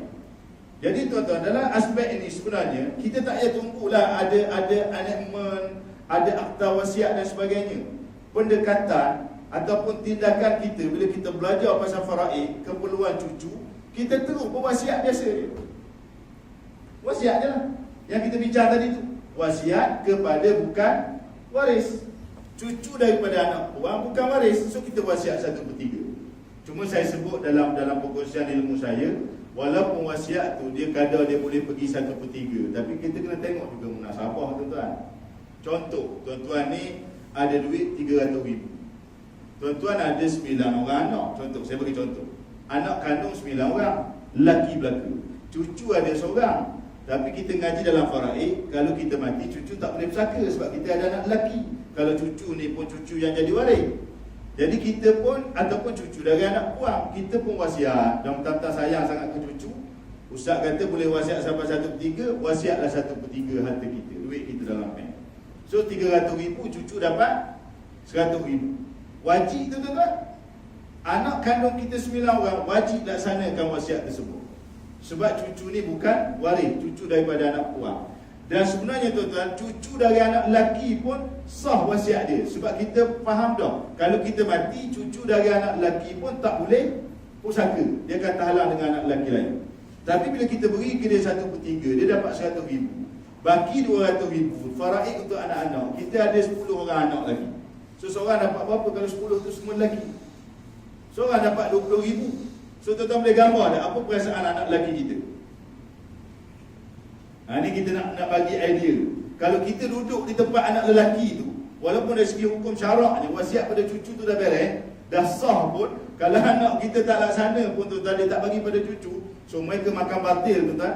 Tapi bila dapat betul-betul atas nama faraid, anak lelaki seorang dapat 20,000. Kalau tuan-tuan duduk tempat anak lelaki tu, duduk tengok, aku 20,000 faraid, cucu tu seorang 100,000 bahang ke dia. Tuan-tuan, sebab tu kita nak berwasiat biar kita praktikal. Tuan-tuan faham tak praktikal? Kita memahami betul-betul kadar-kadar yang munasabah. Walaupun ada kadar 1/3 itu hak maksimum, tapi tengoklah yang praktikalnya supaya berlaku orang kata soalan macam kesamarataan, keadilan antara cucu yang menerima wasiat dengan waris-waris yang bakal menerima faraid. Itu disiplin dia. Saya selalu sebut macam tu. Ini antara pendekatannya. Baik. Wasiat wajibah. Tuan-tuan, kalau tak payah tunggu enactment. Sebab wasiat wajibah sekarang di Malaysia dilaksanakan dari sudut enactment di 5 negeri. Selangor, Melaka, Negeri Sembilan. Dia sama macam tadi. Kelantan, 4 negeri ni memang sama macam tu. Selangor, Melaka, Negeri Sembilan, Kelantan, dan yang terbaru Negeri Pahang. Sudah dimasukkan dalam enactment wasiat negeri. Bermakna apa tuan-tuan? Bermakna apa?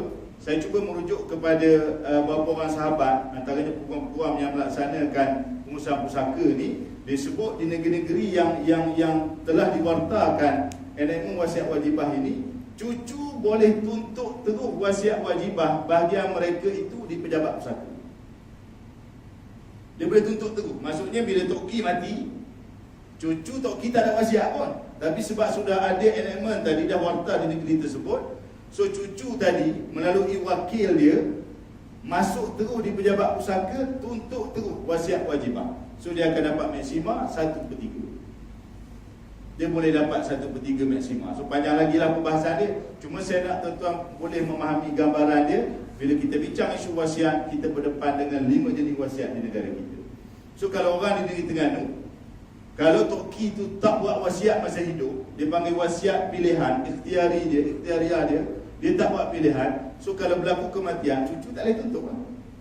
Sebab tidak ada wasiat semasa hidup Toki. Sebab di Terengganu belum lagi diwartakan. Itu duduk dibawa ke Mahkamah Syariah Kuala Terengganu. Isu dia beri tanah tu kepada salah seorang anak Semasa diberi itu, anak-anak lain masih kecil berlaku. Hak ni dia cukup umur. Sebab kecil tak boleh terima tanah. Dia bagi itu kepada hak yang cukup umur ni, dia terima tanah. Kemudian bila hak lain-lain tu dah cukup umur, hak lain datang tuntut. Bila dah besar belaka datang tuntut, bawa pergi ke mahkamah. Sekarang ni dibicarakan di mahkamah. Walaupun pada zahir di pejabat tanah tu 14A tu dah kuat dah tu, dah mutlak, dah memang milik dia. Tapi ada ruang lagi untuk waris lain bantah, siap bawa saksi, siap bawa bukti. Kenapa tanah ni bukan milik dia, tetapi dia ni hanya dilantik oleh owner asal tanah ni sebagai pemegang amanah sahaja. Dia baca hakikat tu, tuan-tuan. So nampak, tuan-tuan, ada masih berlaku ruang untuk menuntut. Kes macam ni juga saya berdepan dengan satu kes di Kuala Lumpur pun sama. Kan? Dah pindah milik tapi tuntut lagi, bawa sampai ke mahkamah, sampai mahkamah rayuan. So cerita tu jadi banyak. So tuan-tuan, saya nak gambarkan kadang-kadang dia berlaku macam ni sebab kita melakukan satu-satu tindakan mengurus hati kita ataupun merancang masa hidup tanpa ilmu, tanpa akhlak, tanpa disiplin. Kadang-kadang cepat tertipu dengan sebahagian anak. Contohnya anak nak tu nak ni, ayah pun tak apalah kan bagi. Ada kadang-kadang sebab ayah pun buat satu keputusan yang salah. Ini pengalaman-pengalaman orang yang dulu. So hari ni, tuan-tuan, kita nak hibahkan harta bukan tak boleh.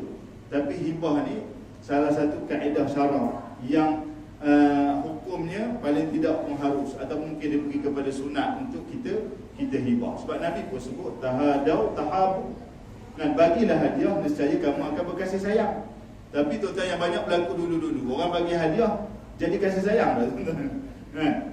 Dia tak jadi kasih sayang, tuan-tuan. Dia jadi punah jahanam. Kita tak nak macam tu. Jadi biar kita faham betul. So hibah, pemberian masa hidup kepada siapa-siapa yang kita nak bagi, dia berbeza dengan wasiat. Wasiat kita boleh bagi kepada bukan waris. Itu yang sah saya sebut tadi. Kita nak bagi kepada waris tertakluk persetujuan. Hibah kita boleh bagi kepada siapa saja.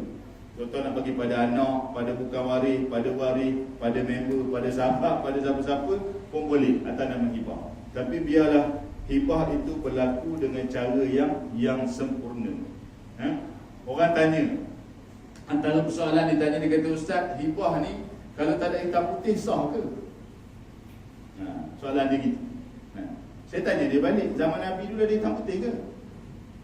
Hibah ni dah wujud zaman Nabi dulu lagi. Dalam satu hadis cerita bab hibah ni, Nu'man bin Bashir, dan dia terima hibah daripada ayah dia Bashir. Bashir datang jumpa Nabi SAW, minta Nabi mengesahkan, macam menyokonglah, dan sebagai saksi.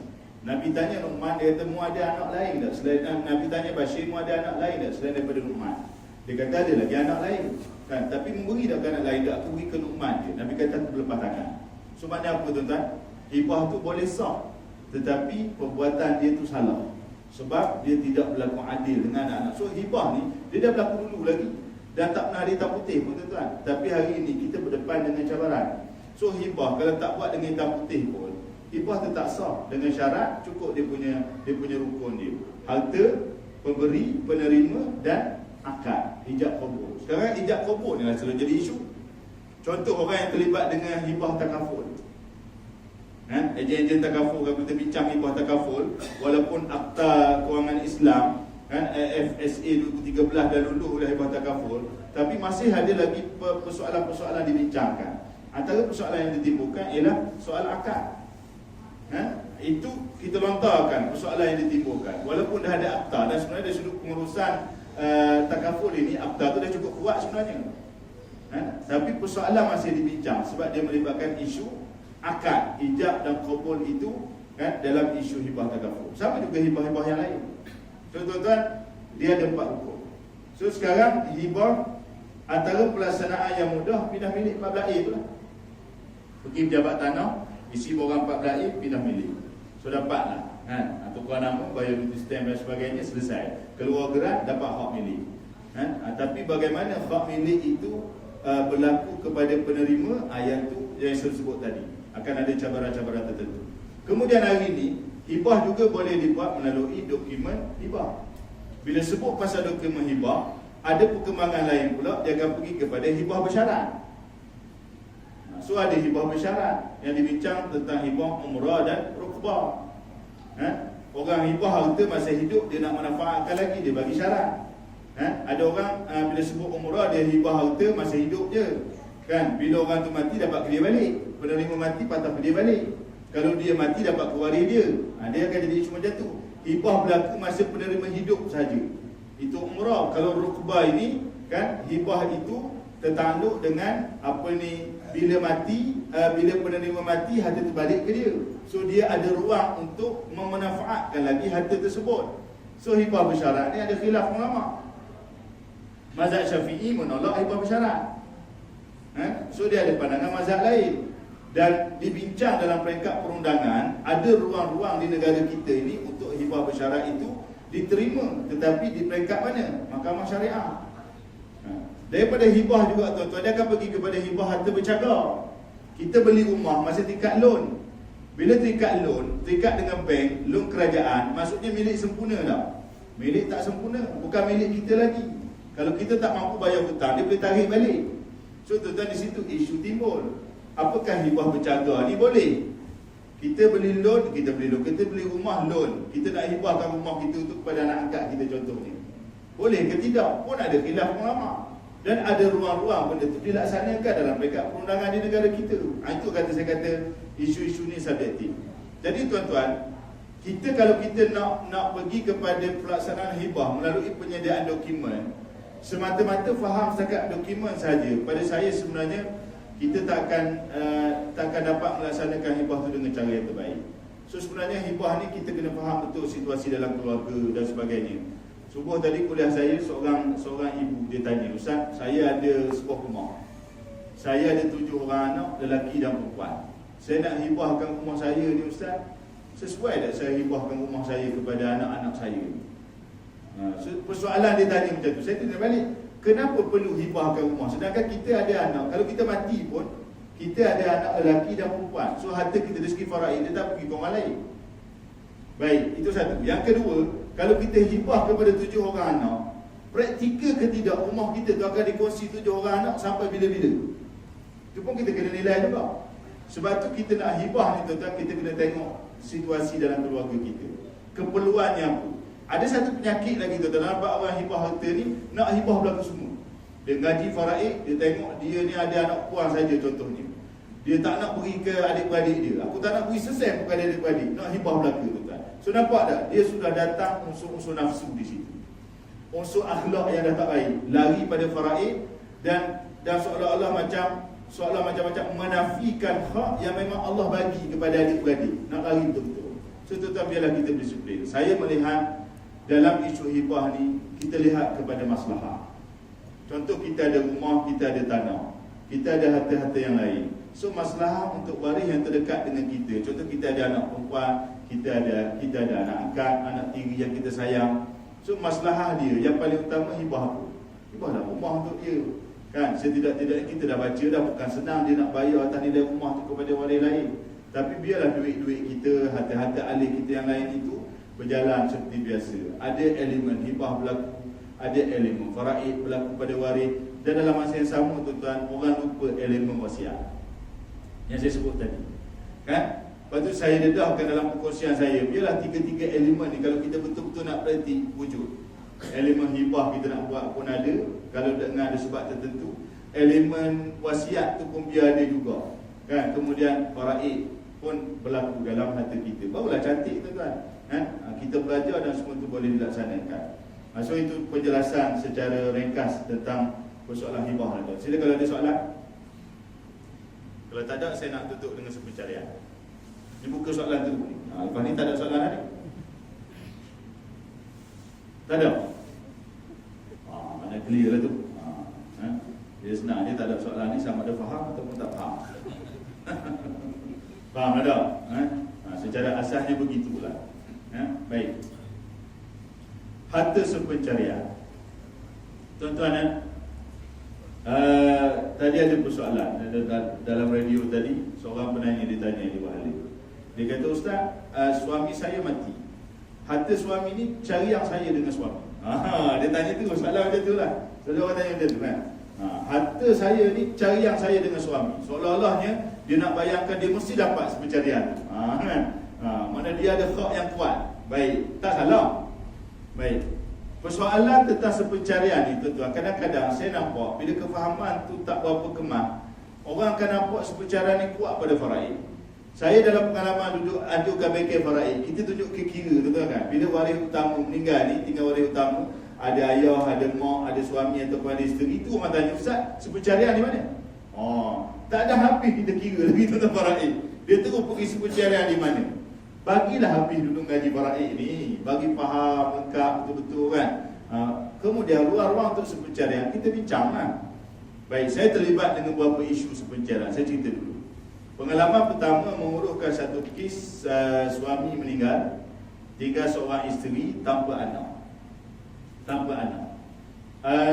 Dia ada anak angkat, so anak angkat bukan waris. Walaupun ada isu-isu lah, penama tabung haji dah habis dan sebagainya, kita nasihat balik lah. So anak angkat dengan makcik dia datang jumpa saya. Isu dia berdepan dengan beberapa orang adik-beradik yang menuntut faraid. Dia datang jumpa saya tanya dia, makcik macam mana cerita? Dia kata arwah suami makcik ada tanah 6 ekar. Tanah ni makcik usaha dengan arwah suami dulu, masa mula-mula buka tanah.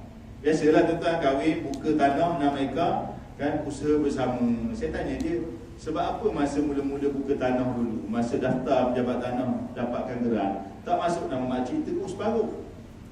Nampak tak? Punca dia daripada situ lah tuan-tuan kan? Tindakan awal dulu dan akan datang kemudian. Saja tanyalah, payahlah Ustaz dulu, biarlah dia semua senang, dia buat urusan pergi mari dapat tanah sebagainya kan. So duduklah 6 ekar tanah nama suami. Bila mati suami, adik-beradik suami menuntut faraid. So isteri dapat 1/4, 6 ekar dia dapat seekar suku, seekar setengah. So 3 ekar setengah lagi, 4 ekar setengah lagi hak adik-beradik. Boleh So di situ hak adik-beradik. So bila datang jumpa saya kata dari segi hukum faraid itulah hak makcik yang Allah beri 1/4. Tetapi dari sudut peruntukan di negara kita, bukan dalam faraid, tidak ada dalil pun dalam Quran, tak ada dalil dalam hadis. So nak cakap tentang sepencarian, jangan terus-terus kita soalan macam sepencarian ni mesti dapat separuh. Ada orang kan macam tu, mak nak dulu separuh, ayah nak dulu separuh, dia tutup separuh. Sebab dia dah dengar sepencarian ni separuh. Sepencarian maksima separuh. Yang boleh mengesahkan berapa paruh dia dapat tu ialah mahkamah syariah. Bukan pejabat agama, bukan tu imam kampung, bukan tu imam bandar, bukan apa ni mana-mana je lah. Tuan-tuan, dia duduk di bawah bidang kuasa mahkamah syariah. So kena file kan tuntutan. Maka bila saya berdepan dengan makcik tadi, makcik tahu waris memang bekas tanah. Okey, kalau makcik setuju, kita file kan tuntutan. Saya bantu. Dapatkan lawyer bantu. Masa tu ingat bayar 3,000 khidmat lawyer. Kan? Buka file di mahkamah syariah, panggil sebut kes, panggil sebutan kes. Dia belum bicara lagi lah, baru panggil untuk sebutan kes. Panggil adik-beradik datang. Terkejut adik-beradik. Saya jumpa sendiri adik-beradik sebab cerita ni. Dia kata, Ustaz, saya pun tak sangka pula kakak ni sampai ke mahkamah. Saya kata, saya mana tahu dah, sebab adik-beradik tuntut faraid. Kakak kata dia nak tuntut sepencarian, dia sanggup bayar dengan kos kurang, so kita bawa. Di mahkamah, dalam sebutan kes itu mereka suluh berdamai. So berdamai, adik-beradik tak payah pakai peguam lah. Sebab dia kata kalau kami nak pakai peguam, kami pakai pitih pula. Jadi suluh. So suluh terus berdamai. Kakak ipar dapat 3 ekar, adik-beradik dapat 3 ekar. So 3 ekar lagi ada tak faraid untuk kakak ipar? 3 ekar lagi. Ada lagi. Dia dapat sepencarian tu belum keputusan mahkamah, tapi melalui perdamaian. Suluh. Tapi suluh tak suluh pun habis 3,000 makcik tu. Saya kata pada adik-beradik, saya kata abang kakak, kalau dulu setuju kan senang. Tak payahlah nak naik ke mahkamah kan. Peringkat awal setuju je, muafakat je kan, supaya serah kepada kakak tu separuh ke atau bagaimana. Dia kata, Ustaz, yelah kita ingat dulu, tak sangka pula kakak ni main-main ke mahkamah pun. Tiba-tiba dah dengar ke mahkamah, kami tak nak lawan lah, kami terima je lah. So selesai dengan cara macam tu. Jadi tak payah bicara lah tuan-tuan. Itu kes tamu. Dalam kes yang lain, seorang suami meninggal, tinggal isteri tanpa anak. Ini antara cabaran dalam sepencarian. Lain jarang tuan-tuan. Ada lagi Kiki Felda dan sebagainya lah, tapi tak nak cerita panjang lah malam ni. Dia tanpa anak, dia meninggal, tinggal isteri, tinggal rumah, kenderaan dan sebagainya, berdepan dengan 7 orang adik-beradik. Dalam faraid kan kita belajar macam tu. Sebab tu struktur faraid ni, kalau orang belajar faraid, dia kena selami betul-betul. Andai kata aku mati, ke mana harta aku pergi, so belajar yang tu. Tapi jangan cepat buat prasangka. Allah, harta pergi ke adik-beradik. Tak nak pergi ke adik-beradik. Jangan. So tetap kita kena kenalilah, tengok keadaan situasi dalam keluarga. So bila berdepan dengan adik-beradik, 7 orang ni tuan-tuan, dia bukan jenis peseng sama. Hak ni okey sikit, hak ni jenis gini, dia peseng tak sama. Dalam runding cara pertama saya, adik-beradik bertegas faraid 3/4, asabah bil ghairi, lelaki perempuan. Isteri terima 1/4. Tapi isteri merasakan, antara alasan isteri, ustaz dia kata kami tak ada anak. Ini alasan-alasan seorang isteri lah. Ustaz, saya dengan Allah tak ada anak. Saya baca hadis ustaz, dia sebut depan saya, idza mata ibnu adamin in qata amaluhu illa min thalath. Baca hadis tu kan. Belakang apa tuan-tuan? Sadaqatin jariyah aw ilmi yuntafa'u bih aw waladin salihin yad'u lah. Kami tak ada anak ustaz, untuk berdoa kepada Allah. So saya bercadang rumah ni, saya nak infakkan fisabilillah untuk Allah. Itu niat saya. Kalau saya boleh dapat pelepasan daripada adik-beradik. Tapi tuan tak dapat, memang tak lepas. Niat dah baik dah, tak apalah saya kata. Kan niat kita dah baik, so ada pahala, ada ganjaran. Betul lah tuan-tuan dah. Nak harap, sebab tu hadis dia tak sebut zaujatin salihah, betul tak? Dia kena sebut suami mati, doa isteri yang salihah. Tak ada tuan-tuan, isteri dalam nikah lain tu kan ada doa lagi kat tok lelaki dia. Marahlah tok lelaki baru pula doa ke siapa ni, nama orang lain sebut ni. So tuan-tuan, waladin salih. Jadi hasrat dia tu tak tercapai. So bila hasrat tak tercapai, saya cadangkan kepada dia, idea yang ada untuk harta pencarian. Dan sebab memang rumah dia tu pun ada usaha dia bersama suami. Dia bantu buat tambahan, renovation dan sebagainya. So ada sokongan dan juga support daripada dia sebagai isteri yang bekerja. So tuan-tuan, sekarang dah hampir 3 ke 4 tahun duk ulang alik ke mahkamah. So tuan-tuan nampak cabaran dia. Bila bawa ke mahkamah, suluh. Bila sebut tangkih, suluh, adik-adik bantah juga. Oh, lawyer. So lawyer sama lawyer lah. So 3 tahun, 4 tahun tak selesai tuan-tuan. So kita nak bayangkan pusaka ni, kalau boleh kita nak selesai lebih awal. Sebab selagi tuntutan perceraian tak selesai, makna harta dia yang lain pun tak selesai. Tertangguh lama lah.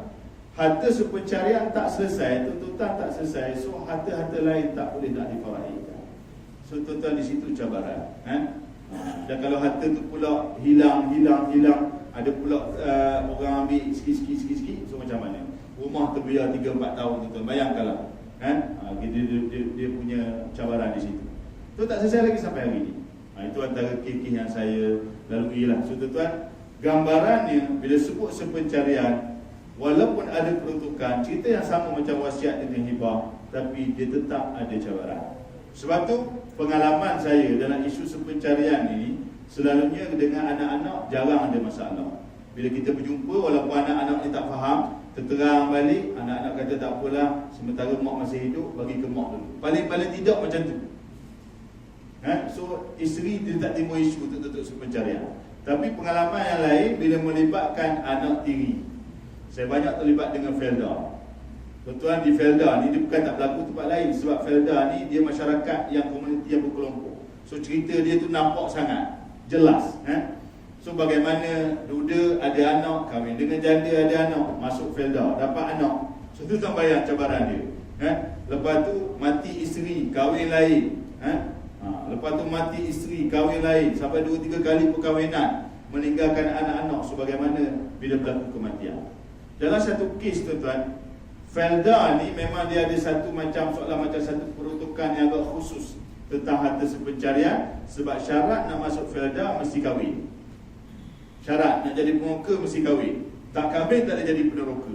So kena ada isteri. Tu nampak support dia tu dah mula di situ. Tu belum cerita lagi isteri bantu pergi ladang dan sebagainya. Sebab tu dalam satu kes yang agak pelik, peneroka ni isteri dia mati dulu. So tuan-tuan, kita nak faham sepencarian. Sebab sepencarian ni harta yang diusahakan dalam tempoh kahwin. So kalau dia kahwin, berapa tahun dia kahwin, dalam tempoh kahwin tu ada harta yang diusahakan. Ataupun mungkin harta tu dia usaha sebelum kahwin, tetapi berlanjutan dari sudut menyelesaikan harta tu dalam tempoh kahwin, itu pun sama. Kan ada ruang-ruang untuk isteri menuntut ataupun suami menuntut. Bukan kata isteri je tuntut sepencarian ni, suami pun tuntut.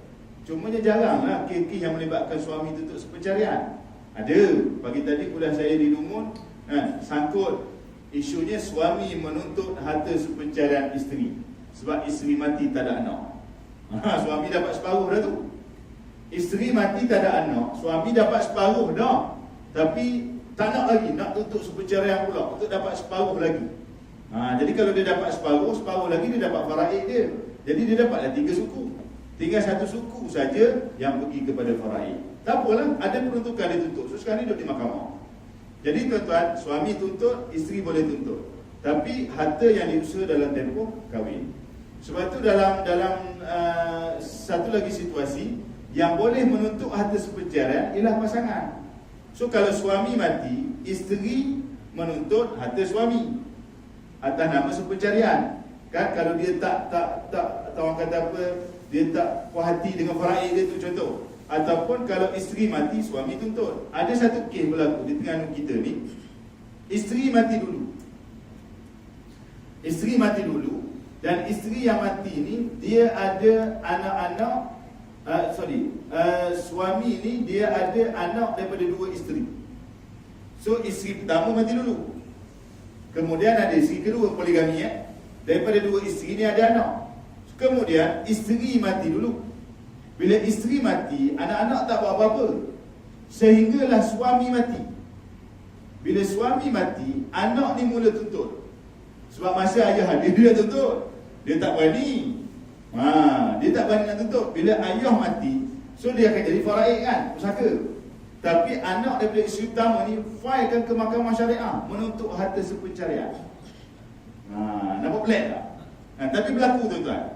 Di mahkamah hakim tanya, ini cerita daripada waris sendiri dalam bicara tu. Hakim tanya dia, dan ni tuntut apa? Tuntut harta sepencarian. Harta sepencarian siapa pula? Harta sepencarian mak. Dan mana mak? Mak mati dah. Mati mana dulu dengan ayah? Mati dulu mak, lepas tu abang ayah mati. Tak ada dah sepencarian. Balik kan? Balik tu lah. Dia sebenarnya sepencarian, dari sudut takrifan dia sebenarnya adalah hak hidup untuk tuntut. Dan kalau mak mati dulu, kan siapa nak tuntut sepencarian? Tetapi sebenarnya ada lagi ruang-ruang lain. Saya melihat isu di Felda kadang-kadang berlaku walaupun mati dulu. Cuma ada cerita pelik sikit. Ni memang cerita pelik betul. Peneroka ni dia mati, sebelum dia mati isteri dia mati. So isteri dia mati meninggalkan anak-anak. Dan anak ni, anak dia dengan suami dulu. Tuan-tuan boleh faham kan? Maknanya peneroka ni dia kahwin dengan janda lah, dah ada anak. So isteri mati dulu, kemudian peneroka ni mati kemudian. Bila peneroka ni mati, anak-anak tiri peneroka ni, anak isteri daripada suami dulu datang tuntut. Dia macam tu lah tuan-tuan dunia kita ni. Masa ayah ada, dia takkan tuntut. Dia takkan berani.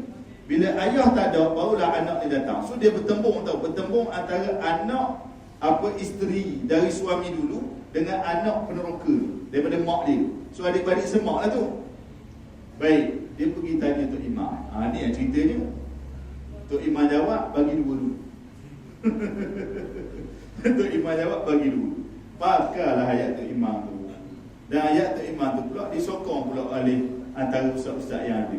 Jadinya, jadi cerita, duk bagi 2. Keluar 2,000, 1,000 hak isteri, hak mati dah. So hak 1,000 tu dapatlah ke anak-anak dia ni. Kongsilah dengan adik-beradik hal lain. Hak yang peneroka ni pula 1,000, bagi pula anak-anak dia. Sehinggalah sampai satu tahap anak-anak peneroka ni pergi bicara kuasa. Tadi tu cerita keputusan Tok Imam tu. Sepencarian. Itu saya kata sepencarian ni bukan kerja Tok Imam. Jangan senang-senang keluar fatwa. Mahkamah syariah punya kuasa. Pergi pejabat pusaka keluar faraid lah. So faraid anak-anak peneroka dia dapat. So anak daripada suami dulu tak ada sebab anak tiri. Tuan-tuan, bawa perintah pusaka tu berdepan adik-beradik, ditolak, tak terima. Hak pusaka ni dunia. Hak perintah pusaka tu dunia. Ni hak aku tanya Tok Imam, ni hak agama. Sampai sekarang tuan-tuan bertemu. Saya kata dalam kes ni, kalau saya nak jadi orang tengah, saya nak adik-beradik semua ada, Tok Imam nak tukar jawab tu ada, pengurus Felda pun kena ada. Saya letak macam tu, syarat saya letak. Kan? Sebab kalau kita datang dalam keadaan mereka tak datang, memang tak boleh selesai. So, berlaku isu-isu di Felda, bab sepencarian ni memang banyak. Ada kadang-kadang pengurus sendiri yang bagi dulu. Kita biasa, kita bagi dulu. So, bagi dulu. Saya kata, salah. Sepencarian bukan pengurus boleh buat besar. Walaupun dulu pernah ada perkeliling 2004, Felda keluarkan perkeliling dalam isu sepencarian, selagi peneroka belum dapat hak milik, memang pengurus boleh bagi. Sebab belum ada gerak. Hak milik tak ada, tak apalah, belum hak milik. So bila dah ada hak milik, disebut dalam perkeliling tertakluk kepada bidang kuasa mahkamah syariah. So apa-apa yang berlaku, sama ada Felda, keluar Felda, nak tuntut harta sepencarian, kena bawa ke mahkamah syariah. Kecuali waris setuju. Anak-anak kata ambil ke mak belaka, kami tak nak bahagian faraid kami, tak payah cerita sepencarian. Cuma kadang-kadang cabaran berlaku bila ada waris-waris yang jauh tadi. Wallahualam. Soalan tu tak? 69.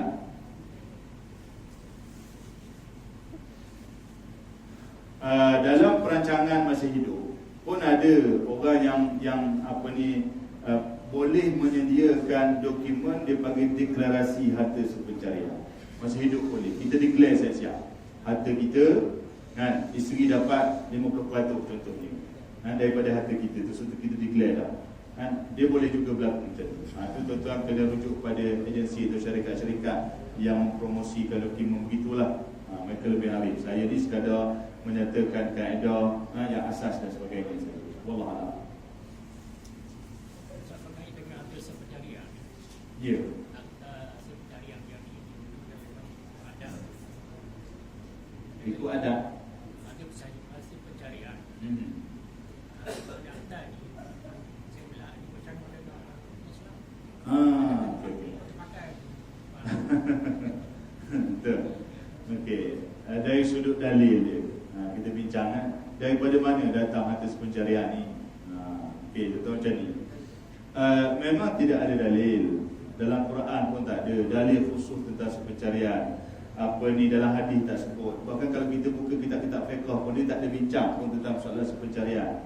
Cumanya tuan-tuan, harta sepencarian ni dia datang daripada kaedah fiqh. Kaedah fiqh yang menyebut tentang al-adah muhakkamah. Yang ini dibincang dalam kitab-kitab qawaid fiqh, antaranya al-ashbah wan nazair dan sebagainya lah. Kan dibincang. Ada kalau kita lebih mahlusi ada perbahasan tentang, dia tak sebut sepencarian, perbahasan tentang adat. Tentang adat yang diusahakan antara suami isteri itu, dia sebut macam tu. So bila berkait dengan adat dan dinilai ada maslahah, ada kepentingan, maka di situlah dia akan pergi adat boleh menjadi hukum. Itu al-adah muhakkamah. Dia ambil daripada kaedah tu. Tapi walaupun ada kaedah tu, dia bukan satu benda yang automatik. Nanti saya sebut tadi, kan? Jadi kita nak kata dia bercanggah dengan hukum, kalau dipraktikkan cara tak ikut perundangan, masalah lah. Memang bertentangan dengan hukum lah. Contoh kata bila suami mati, ada duit 100,000, isteri tu ambil 50,000. Itu memang salah, kan? Memang salah betul. Sebab memang dia tidak boleh berlaku automatik sebegitu. Sebab tu saya sebut tadi, peruntukan tu dia ambil daripada kaedah itu dan dibincang dan dibawa masuk dalam ilmu syariah. So negeri-negeri dia mungkin ada peruntukan-peruntukan yang berbeza. Maka tuan-tuan, dia duduk di bawah bidang kuasa mahkamah. Sebab tu benda ni benda yang kita tak boleh kata automatik. Atas mahkamah menentukan. So mahkamah akan nilai balik lah. Apa sumbangan isteri, apa dia punya hujah-hujah dia dan sebagainya. Contoh mungkin isteri ni isteri yang nusyus, isteri yang ikrar pada suami. So mungkin itu akan menyebabkan tuntutan dia tak berjaya. Dia punya kadar dia tu di situ. Jadi kita nak kata bertentangan dengan syarak secara 100% tak boleh lah. Tapi kalau kaedah pelaksanaan tu tak betul, memang bertentangan.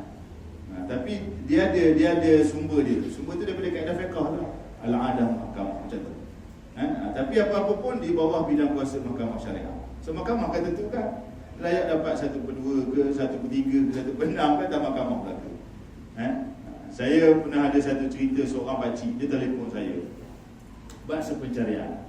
Isteri dia mati, tak ada anak. Isteri ni ada rumah, boleh tahan juga lah harta, dan rumah 2 buah. Dia telefon saya, dia kata, Ustaz, saya nak tutup harta sepencarian.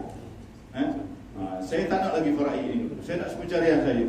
Saya kata, pakcik ni isteri mati ada anak tak? Tak ada anak, Ustaz. Dan rumah harta ada 2 buah. So pakcik tahu tak faraid pakcik berapa? Faraid tak tahu. Pakcik, faraid pakcik 1/2. 1/2. Kalau rumah isteri 2 buah, pakcik boleh sebuah. Sebuah lagi tu faraid lah adik-beradik isteri tu. Dia dengar, oh sebuah dah boleh pakcik rumah. Pakcik umur berapa lah ni? Pakcik umur dalam 70. Pakcik nak tutup sepencarian. Kalau adik-beradik pantau, pakcik ingat di mahkamah tu cerita tu mudah tu. Mungkin akan ambil masa. Silap-silap tak dah selesai mahkamah, pakcik mati. Oh ya sungguh Ustaz, dah pula pakcik terima faraid lah 1/2. Tuan-tuan, maknanya dia tak nampak gambaran faraid tu dulu. Dia terus dia nak pergi sepencarian. Sebab terlalu cepat sangat sepencarian. Sikit-sikit sepencarian. Sebab tu saya lebih suka pendekatan saya dalam isu-isu mengurus harta pusaka, baik felda luar felda. Saya gunakan pendekatan kita bermuafakat terlebih dahulu. Cuba buka ruang-ruang untuk berbincang. Contoh saya bantu satu kes, suami mati tak ada anak, ada isteri, ada adik-beradik, ada sepupu. Tu waris dia. Tapi perbincangan, mereka cerita perbincangan yang saya buat, sepupu buat keputusan yang sangat cantik. Walaupun sebenarnya dari segi faraid, isteri 1/4 je. Maknanya 3/4 tu pergi ke adik-beradik dan sebahagian pergi ke sepupu. Tuan-tuan bayang.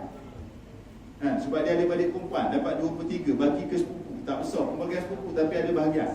Tapi bila berdepan dengan sepupu, berdepan dengan adik-beradik, dia kata, Ustaz, walaupun peringkat awal, dia kata, saya nak pakai peguam. Tak maaf kalau ada peguam sini ya. Saya bukan tutup pintu rezeki peguam. Dia kata, Ustaz, saya nak pakai peguam. Saya kata, tak payah lagi akak. Peguam tu step. Kalau akak setuju saya bantu, saya cuba bantu. Saya berdepan dengan adik-beradik, berdepan dengan sepupu, cerita faraid, cerita hak-hak yang isteri boleh tuntut dari sudut harta pencarian tu. Jadi sepupu adik-beradik kata, tak apalah Ustaz, rumah, kereta, tanah tapak rumah beri ke dia belaka dekat 1 juta. Yang dia orang terima apa tuan-tuan? Duit. Janganlah pula isteri nak duit juga. Jadi biarlah benda tu berlaku. Isteri dapat duit. So rumah, tanah, kenderaan tu dia lepas tu dah satu cukup. Orang kata satu keuntungan yang dah besar bagi isteri. Tapi benda tu bermula dengan rundingan. Ini yang saya masukkan tadi tu. Awal-awal tu siapa yang boleh bantu kita. Sebab tu kita memerlukan orang-orang yang sebenarnya lebih ramai dalam bidang faraid dan pusaka ini. Tuan-tuan, insyaAllah lah tuan-tuan doakanlah saya berjaya untuk cari bakat-bakat baru, training dan sebagainya. Sekarang yang perkembangan terakhir, saya sedang training pegawai-pegawai baru di Felda, untuk bantu fokus kepada peneroka lah. Untuk luar ni tak tahu lagi. Sekarang ni tak ada ruang untuk kita masuk. Kalau ada ruang pejabat agama ke, jabatan agama ke, cantik lah. Kita pernah bagi hadiah tuan-tuan. Tapi buat masa ni macam tu lah.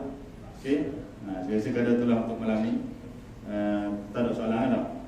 Sebab saya rasa saya bagi tu semua menjawab soalan belaka tak. Jadi tuan-tuan tak payah tanya. Kita tahu dah soalan apa yang nak tanya tu. Kalau ada soalan-soalan lain, insyaAllah tuan-tuan boleh direct dengan saya ataupun boleh bersama dengan sahabat-sahabat tu. Belakang tu ada Ustaz Muhammad Ali tu. Saya selalu dalam FB media malam ni baru jumpa. So tuan-tuan, saya ada tulis satu buku lah. Mungkin ada yang dah dapat dengan Ustaz Solah. Tapi siapa-siapa yang rasa berhajat boleh jumpa dengan saya nanti.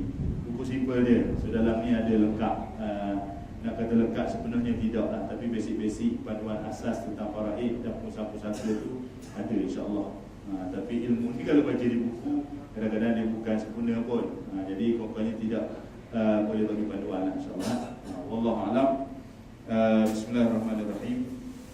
Alhamdulillahirabbil alamin, wassalatu wassalamu ala asyrafil anbiya'i wal mursalin wa ala alihi wa sahbihi ajma'in. Allahumma anfa'na bima 'allamtana wa 'allimna ma yanfa'una wa zidna ilma. Wa sallallahu ala sayyidina Muhammadin wa ala alihi wa sahbihi wa sallam. Walhamdulillahirabbil alamin. Wassalamualaikum warahmatullahi